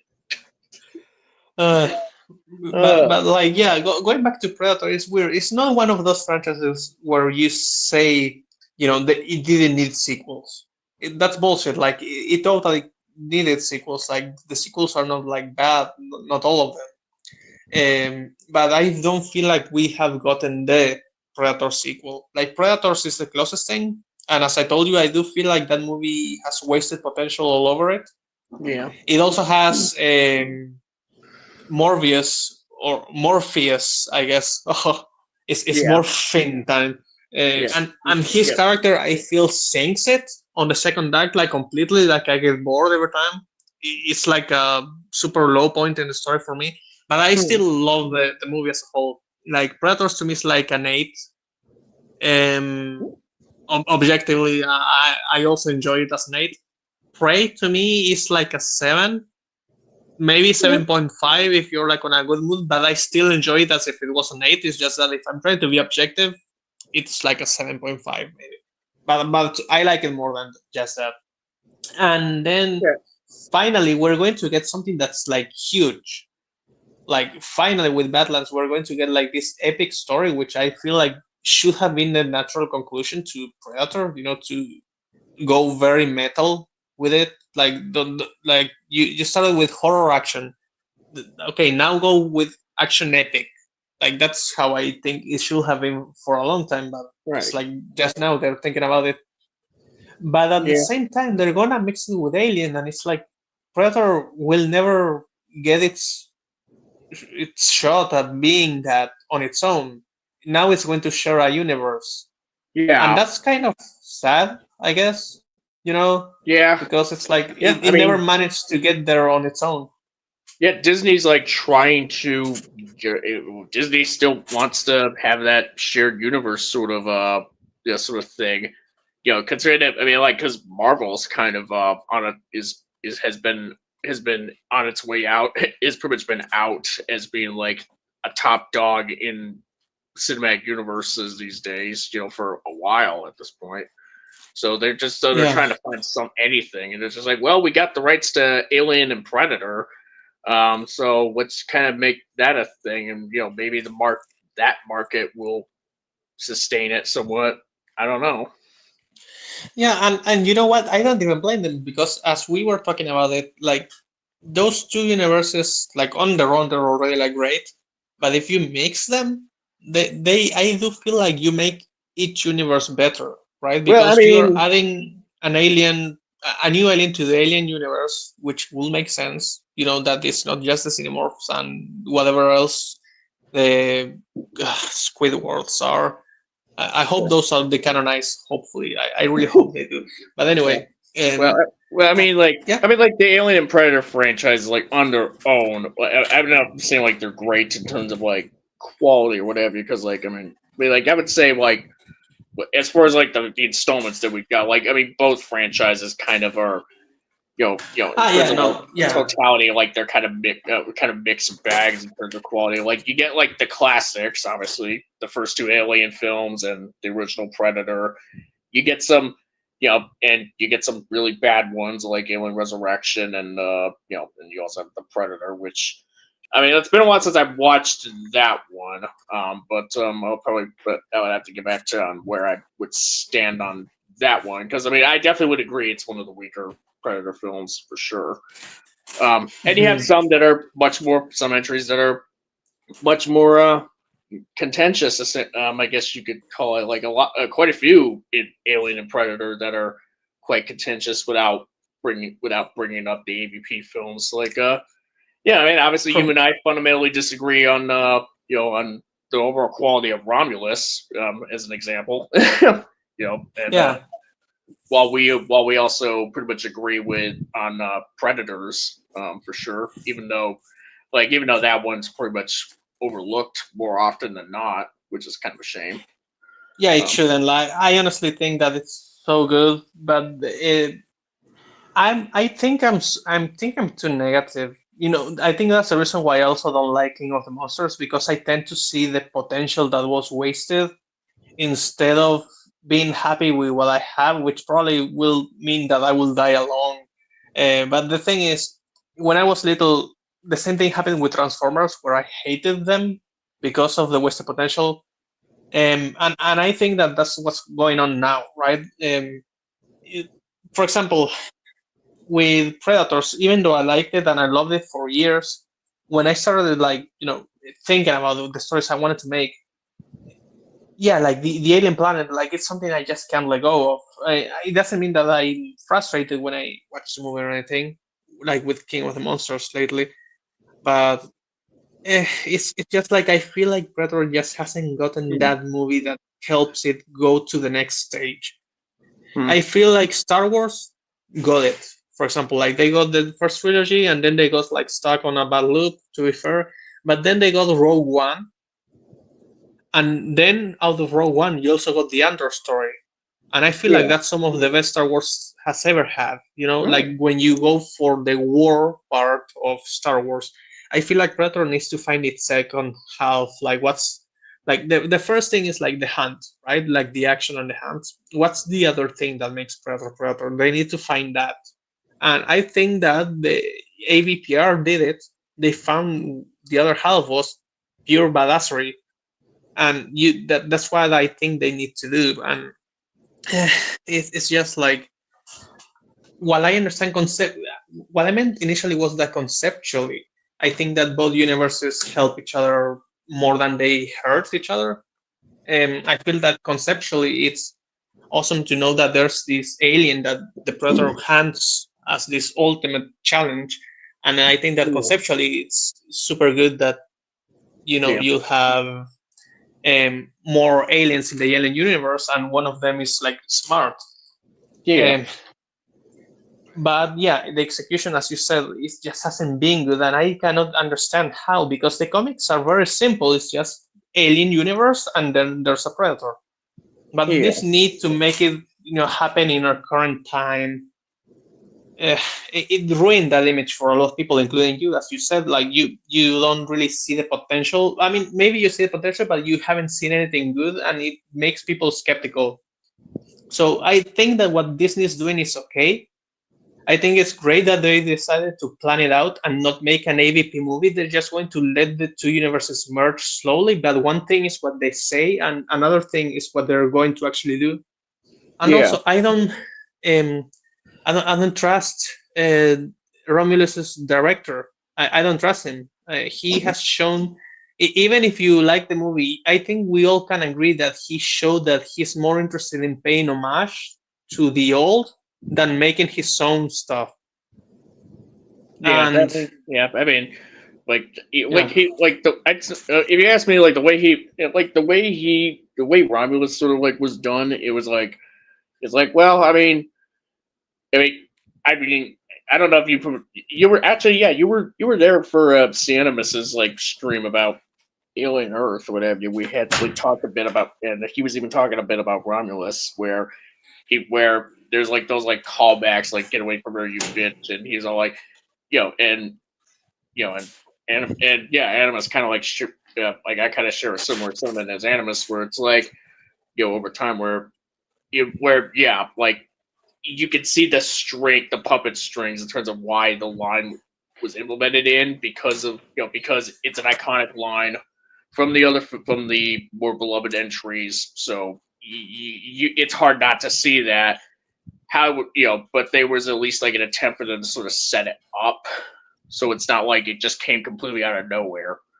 I like, again, personally, I feel like the attempt is not, like some people say, well, I'd rather see some effort than no effort, right?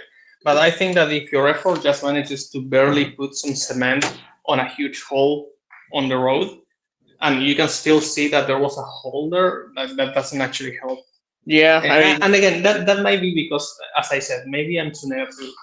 And it's kind of those things where it's like it's better that they at least like filled the hole in rather than just leave it there. But you could definitely, if you could still like even if the hole's filled in, like if you still feel like the decline, like like as if your car just like moves down a bit, like where that hole was supposed to be, like you still feel that. You're just like, you guys could have done a little more here with that. I'm just saying. Yeah. Because I still feel the hole there. Like it's filled in, but I still feel it. It's not, the ground is still uneven. Let me see. Now I can imagine someone saying, Fede Alvarez can't fill my hole. Oh God. No, but for real, like I really have like so much trust in him, and then he did what he did, right? But at the same time, like he did have Ridley Scott as a producer, so like who knows? Maybe he was told to not go like in certain directions, and sadly, that's one of the things that we'll never really know until years have gone past and someone gets drunk and they decide, you know what, I don't care if I'm going to say something bad about Ridley Scott. But in the meantime, we just have to speculate, and that still kind of sucks. He's like they would just be like Boogie, where they just have to wait until the person's dead before they start talking shit. Did Boogie die? No, he's still. No, I don't know how he's not dead yet, but he's still alive. Okay. Okay. I thought you meant that he had actually died of cancer. Turns out that he was telling the truth. Everyone was bullying him. The guy who faked cancer, the guy who lied about having cancer and did crypto scams. It's like no, you got it's like, oh, it's a polycythemia vera. Like no, you have the real shit. Yeah, he was always telling us the truth. We were just bullying a fat guy on the internet. We were the bad guys. Oh God, fuck him. Oh God, yeah. Hello, can you hear me? Yeah, I can hear you. What? Whoa. Okay. And he just disappeared. The heck is going on here? I just disappeared. Oh. Yeah, give it a second. Hey, you just dropped. Okay, I got attacked. Sorry. Okay, so now I'm back. Sorry, I went to buy something, so I put the data so I can go walk outside without the Wi-Fi, and then it disconnected for a little bit. Oh, okay. Yeah, you were using Wi-Fi, and then you're going out, and you just like switched to mobile data. Yeah, and so there was like a little cut. Okay. But yeah, what were we talking about? Like the last? Boogie, Boogie. Okay. Yeah. I guess to kind of like build up on the sort of potential thing, it's like yeah. I mean, considering obviously I mentioned that Prey built up like some goodwill ultimately, because like it was sort of like a back to basics, like it wasn't trying to be that expansive really. It's just kind of more, like going back to what made the original Predator work and try to execute it like as well as possible, in their own right, and which it did for the most part. I'd say, and argue, like, and yeah, I pretty much agree with the my rating in terms of it, objectively speaking, it's pretty much kind of like a some like a 7, pretty maybe a soft 7, because there's some tisms during the third act for sure that are kind of significant. But there's definitely enough goodwill in it prior to it, and to where it's able to sort of carry it overall. Carry it like how Naru carries the Predator's head at the end, I suppose. Or Tabe carrying that mountain lion. But yeah, I guess like the whole potential. I'm listening to you a little bit. Oh, yeah, I can hear you. I mean, there's some background noise, but I can hear you.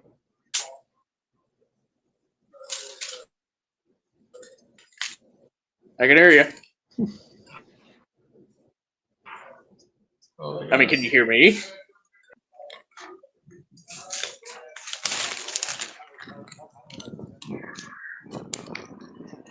Hello. Yeah. So if you can hear me, what happened now is that okay. Okay, now I can hear it fine again. Sorry, what happened is that I went into the supermarket and they had no signal. That's all. Oh, okay. Did you miss Sorry anything? for that. Did you miss anything that I was saying? You explained that you feel like Prey did give you like that good faith to continue on with the franchise. Like not necessarily like super skeptical, but then with I think Yeah. you said that with Killer Yeah. Killers, like Killer Killers was like Killer Killers was a follow up of sort. Really, because I mean, like what Prey kind of like Prey sets up Goodwill, ultimately, and to like have like that whatever potential for them to go do going forward. It really just going to come down to what's going to come afterwards. Like I think Predator Killer Killers is pretty much wasn't like obviously that one didn't go over so well.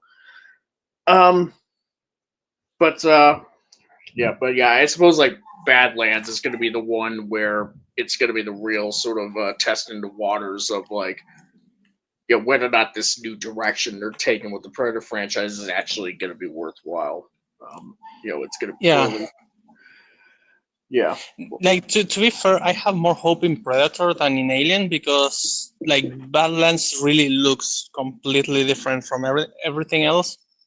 Right. And to be fair, like the shots we've seen, first of all, like they look beautiful, but also like I can already kind of get that feel of a story, kind of like in a primal kind of way. But since we will have the android, it's not just like mute all the time. Yeah, I mean, considering that Badlands is being made by the same people who did Prey, which is Dan Trachtenberg as director, and I think they even got the same cinematographer for it, So, and apparently the soundtrack for Badlands is going to be done by Bear McCreary this time, which that could be. I will love that because if he can use, I don't want him to be the guy that brings back old scores necessarily. I want him to do his own thing, but if he could do like a little bit of the original when needed, like I don't want it to be forced or anything. Like after King of the Monsters, I just really want to see the guy give his own spin on certain old classics and stuff like that. Yeah. I mean, I think he showed that he can do it without being just a complete rehash. I mean, I still love King of the Monsters. I still love his work on it, pretty much. So, but yeah, I mean, no, that's what I said. Since I like that one so much, I want him to, do also his spin on certain other things. Yeah, like, I mean, I probably like the most, like I would say, like that first trailer for Badlands was like pretty much like the one that kind of stood out. The aspect that stood out to me the most with that was honestly the soundtrack for it. Like it sounded like real, like if Bear McCreary's soundtrack sounds anything like that, then it was like fuck yeah, that's gonna be a banger. Like the music in the trailer was so good. Like I still remember that it's like a choir that's like doing like these guttural sounds. I don't know the word for it. I know that there's a specific one. But yeah, like that sounded great. And also, by the way, Bear McCreary also did the score for the God of War games. And he also made the soundtrack for Child's Play on 2019, which I also think that was great, like as a soundtrack. It's just that the movie wasn't really liked. Yeah, I mean, he also liked his soundtrack for Last Voyage of the Demeter, so that's pretty cool. I didn't know he had done that one. To be fair, I don't really remember it. Like I remember like the story. I don't really remember the soundtrack. But like still, I don't think that's like a bad thing because honestly, I feel like soundtracks should complement the story, and with horror, like sometimes they are just supposed to be there on the background to give you the feels, not necessarily for you to remember and go home humming necessarily. But now that you say that, I'm going to take a listen to it like today. Yeah, like start with the title track, which the title track of the Last Voyage of the Demeter soundtrack, which is same title as the movie. That's kind of like the which kind of plays during the end credits. That kind of like, that's got a pretty it's almost like a suite almost, even though it's like 3 minutes long. But yeah. Yeah, give that a listen. So basically, in it you have like different parts of throughout the entire movie that go into that one. So you get a feel of the entire. Not necessarily the entire movie, but just like sort of like some light motifs, like the Dracula's theme, pretty much, and what have you at the start. Okay. Yeah, then I'm going to listen to it because honestly, What I if feel Last like Voyage we Godzilla fans, we are the only ones that know how good he actually is. I feel like a lot of normies don't really appreciate the guy enough. Yeah. Yeah, I mean, yeah, because he's done. Yeah, I mean, he has done soundtracks for stuff outside of like Godzilla and God of War, and Predator, but like a lot of it just doesn't really stick out all that much. At the end of the day, even though he's very talented. What if Last Voyage of the Demeter, but with Predator instead? Hey, that's actually not a bad idea. Like, think about it: a military, maybe submarine or ship, a predator in it, and like it doesn't necessarily have to be bad, but Yeah, it would probably have to be a ship though, because submarine would probably be like like I don't think a predator would be able to hide in a submarine for very long because it's like very cumbersome.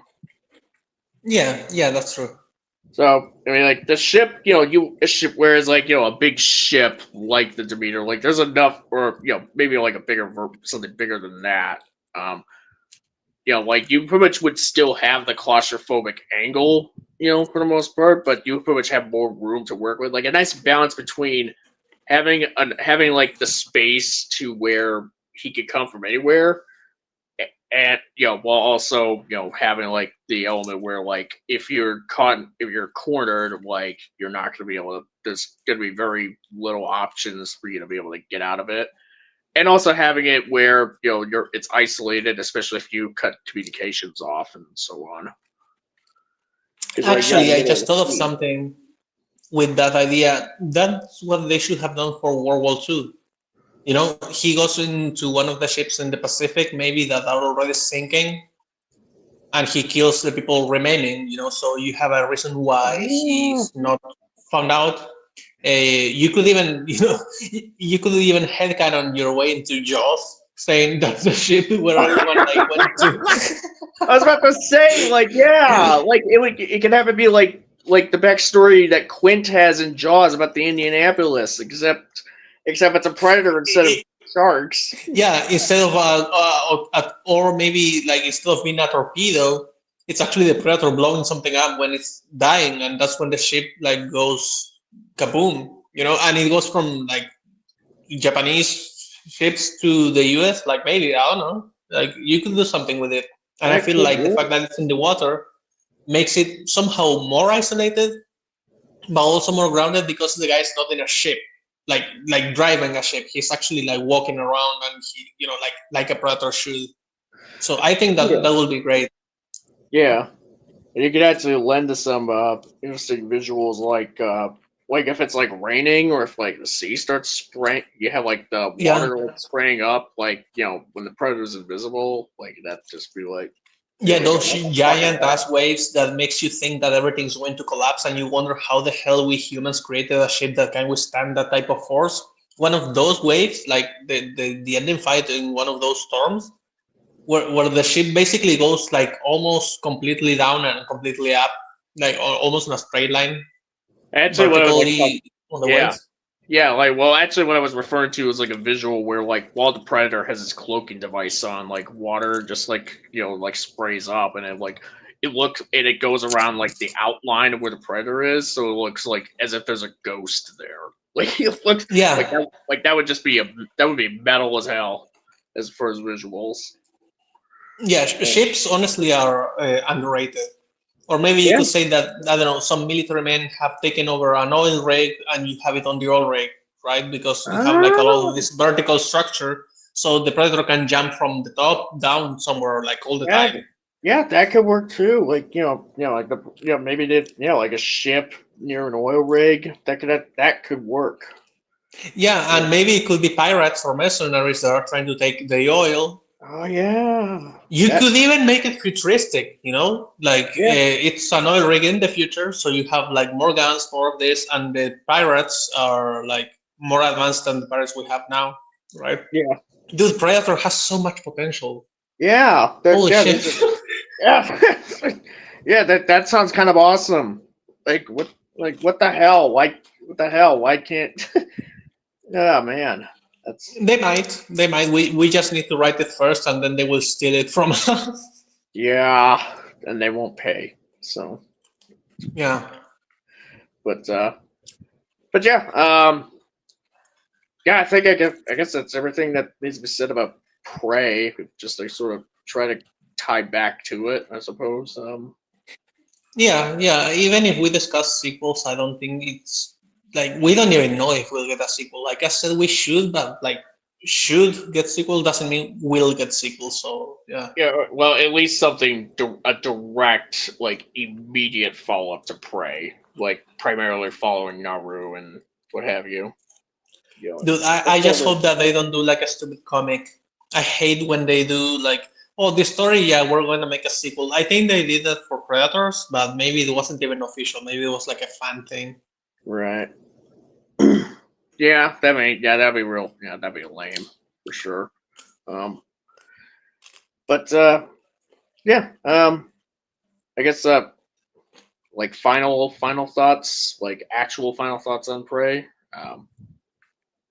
Sort of. Well, I will probably still like it, no matter how many Predator movies come.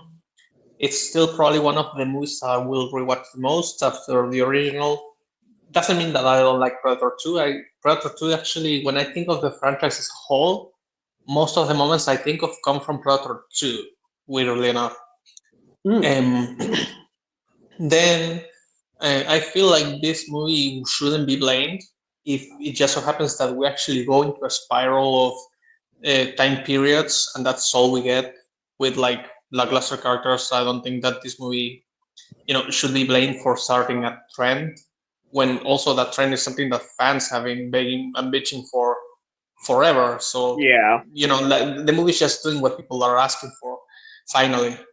Yeah. Um, Yeah, it's just that there's also like the monk. Yeah, I guess it's mainly just the monkey's paw thing, where obviously since I've seen Killers, I kind of think like, well, we got what fans have been asking for, but but probably not in the way we wanted it. Just kind of the good thing is that we have the evil of the world in our favor, which is that no one takes animation seriously. So that means that maybe Predator Killer of Killers will like be decanonized or be seen as like an alternate thing. And in the honestly, live actions, no one will pay attention to it. honestly, by the way that movie was trying to set up for a sequel or spinoff or whatever, I hope it's decanonized. Like, yeah. I mean, I talked to Zim about it while you were gone because like it's a spoiler. So Yeah, I think I've seen that spoiler on Twitter because someone shared it, but since I'm not sure, I don't want to risk it because I do want to watch it. I mean, yeah. Like if you pretty much have seen, I don't know, I mean, just in case since I'm not entirely sure what you exactly referred to. I'm going to explain it very like briefly in a way that if someone else also doesn't want to get spoiled, they don't have to get spoiled. Does it have to do with someone in shackles or in handcuffs? Someone in handcuffs. In a way, yeah, like some type of restraining thing, and they're like taken somewhere. Is that part of the spoiler? Well, it's not exactly what I was referring to, but Okay. Then I'm sure that I know nothing of that spoiler that you mean specific. yeah. I mean, yeah. Like there's sequel baiting in Killers. Like they're trying to bait it to like, hey, there's more to come. Like stay tuned for next time. But yeah, like it's just the details of what exactly that they're sort of hinting at is where I take massive issues with, like especially, but but yeah, sorry if I interrupted you. If there's anything else you want to say about Prey. Oh no, that's it. I just like it. And there are some flaws that I see, but again, even if I objectively think that it's like a 7.5, to me it's still like an 8. Like Yeah. I like it. All right, cool. Yeah, I mean, I probably would say, whether I like it or whether or not I'm judging objectively, it's still it just kind of falls into a 7, pretty much. Like, objectively, probably like a soft 7, maybe. So, yeah, I definitely think it holds up better than what some people would pretty much argue that it does. Like, EFAP as an example, like their little stream on it. EFAP, like I really hate that stream. I think I mentioned this before, but and there's a guy called Decker Shadow who was really hyped for the movie. He was really Yeah. excited, and you can literally see them draining the happiness out of him by criticizing every fucking little thing. To the point where, yeah, like, I really hate that stream. EFAP has gone downhill so hard. Yeah, that whole discussion about EFAB, that could just be a stream in and of itself, quite frankly. It was really painful when C said that he was planning at one point on making a video talking about the downfall of their quality and some other people. But then he said, yeah, at the time I thought maybe it was like a little thing. And years later now he says, oh, fuck, he should have made that video. That was kind of, that hurts. Yeah, it's a shame. Yeah, maybe he, I don't know. Like, yeah, maybe I could probably have him on so we could just sort of like hash it out ultimately, because as opposed to just doing it on chat, on the chat or what have you, just be like, Yeah. sort of, but yeah, And the worst thing is that, like, for IFAP, you need to be like an avid watcher if you want to really talk about it. Because I have only seen the bad, right? But you have seen like the good, the bad, the middle ground stuff. Yeah. And the content is so long that it's very inaccessible. No, I mean, like, the length isn't so much like an issue. It's just sort of like the content of the length. Within that length, that's kind of like, that's where I would say is more contentious at this point. Yeah, like, because quite frank, I probably would have to like go over that whole Prey stream just to be like, just in full, because like, that it's a long one. If you want to do it, I'll be there. Like, if I was there for Romulus, I can be there for Prey. Like, well, I mean, and also like, yeah. Well, I mean, with the Romulus video, that one was like sort of easier because that was just like a video. Like, it's not like going over like hours of an EFAP stream. That's like just sort of like a self-contained video that Baller did. With Prey, there isn't really anything. It's just that stream. So and it's like a long one. So I would have to. So Okay. I probably would have to be putting in more work. To be honest, I can't like. Not to like sort of disparage like what we do here, but like that's kind of like if I probably would be putting in more work to try to like set that up then it would be worth, actually, because like it's just like you will have to edit it basically to get the important stuff. Like and I just don't have the time to do that. Because I have enough projects as it is. I don't need to do that. Like the video I told you the other day, like some things are like interesting, but like you need so much context or work to just make it watchable for us to react to that it's not worth it. I mean at this point, like EFAP's kind of like more entertaining to me when they're talking about what we're talking about, stuff like fuckers like Boogie or Hassan or what have you, then when you're talking about like the media that they're covering.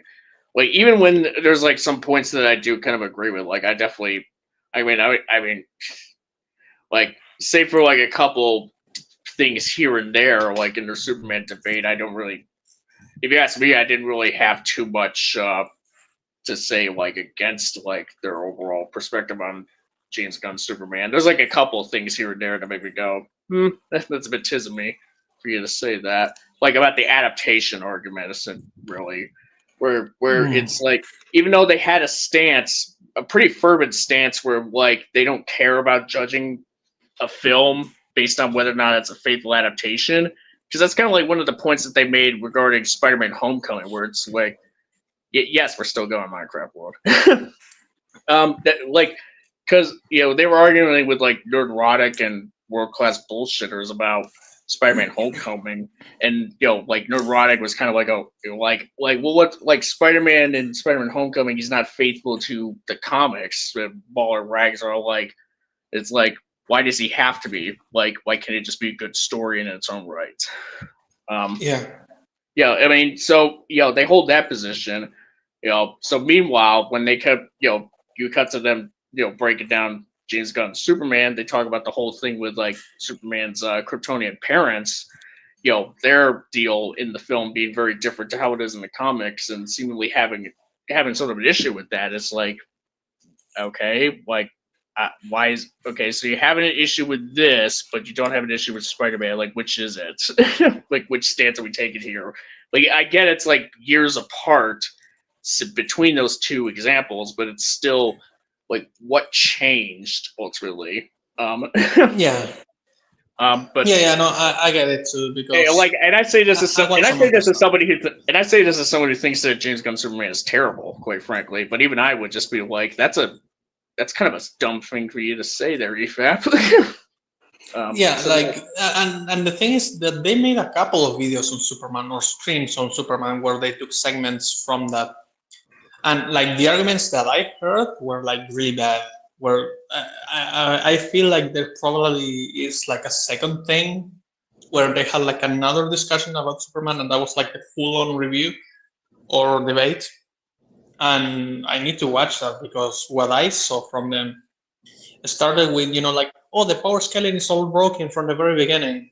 And that's the one I watched. I don't know if that's the same one you watched. I'm trying to go like the full, like what I was kind of talking about was the full breakdown that was like about the movie itself. The whole full breakdown. I don't know if there was like another stream where they were talking about it again. Okay. It sounds like I'm missing something then. I might have watched like the first impressions, and you watched like the full breakdown. So I'll have to look for that one. But yeah, their first impressions video was terrible, to be fair. Like, really, really bad. I'm trying to. I mean, I know there was like a first impressions thing with with like the Critical Drinker stream. Was that what you were talking about, or is that something else? Let me see. I'm sure it was EFAP that was mentioning. Okay, Superman, EFAP. Whichever I watched should have like the red line.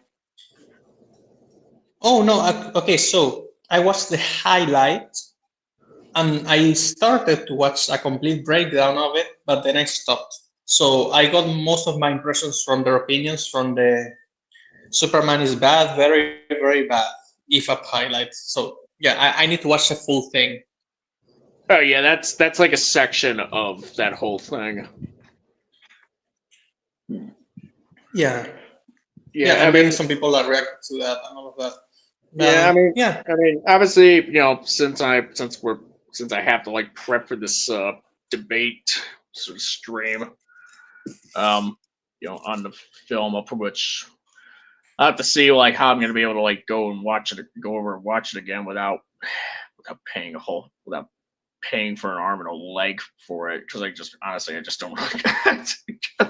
Like, I'm hoping for it to, like, if I have to like rent it, I'm pretty much hoping like the price just goes down, because I really don't want to fork over extra for it. It's just like I already paid like IMAX for it, even though it was like at a matinee like discount, so like it was still like,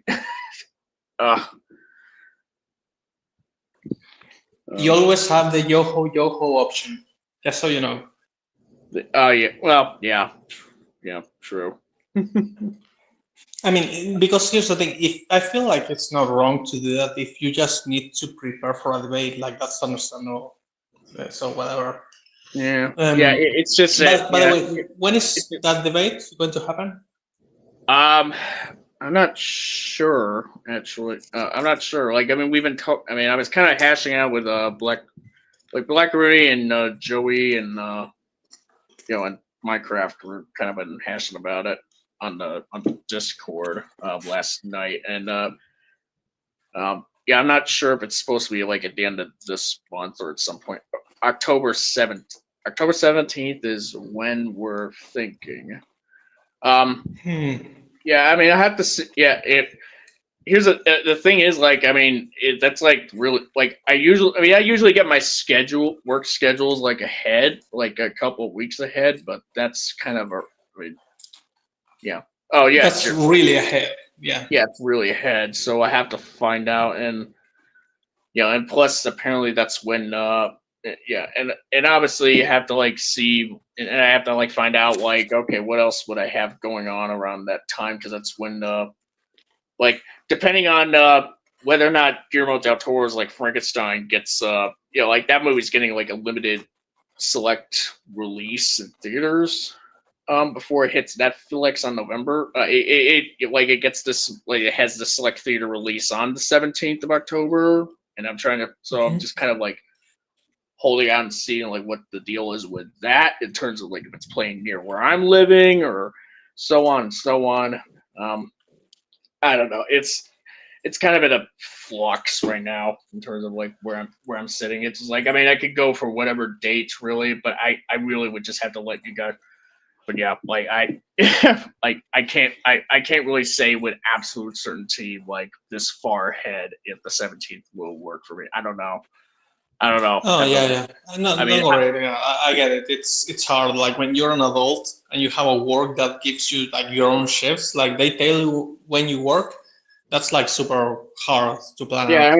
I mean, the thing is, like, I mean, the thing is, like, I can like sort of request that day off, like, pretty far ahead. It's just, and hopefully it's just a matter of whether or not they'll approve it, and also just because like I just need the money, like, Yeah. it's yeah, just sort of trying to balance things out, like I don't like here like here's the thing, like I pretty much won't mind like getting in, hopping in on that debate, but if my schedule is gonna, get if my scheduling, what have you, is gonna get in the way of anybody else like being able to have that to post that debate, I don't know. I have to we'll wait and see. I have to figure it out one way or another. But yeah, I guess to quickly circle back around to yeah, I mean, I don't know what else there is to say. I mean, pray it good. If I'm wrong, pray good. Yeah, ultimately, yeah, they're at least wrong in this case. So here's that. Yeah. But, yeah, I guess we'll start closing. This is time to just start closing it out. Thank you, folks, for coming on. Thank you, Lau. Thank you, Zim, and thank you to I'm trying to He was bear something. Yeah, to Baranowicz. Baranowicz. Beranowicz. Yeah, Yeah, that guy. Beranowicz. Yeah, Baranowicz. Yeah, cool to have him on. Looking forward to see. Yeah. As far as like what I have next going on, yeah, I mean, I guess out loud, you don't really have anything to show, really. No, I'm just working on my stuff for now. Yeah.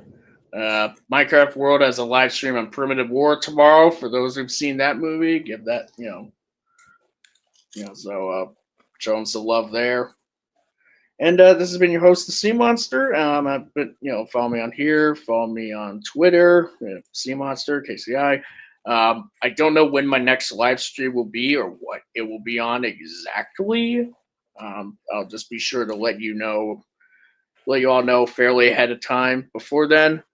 I do want, I guess it's just a matter of, supposedly my next stream could be on that movie Mimic that we kind of talked about a bit last stream, I think.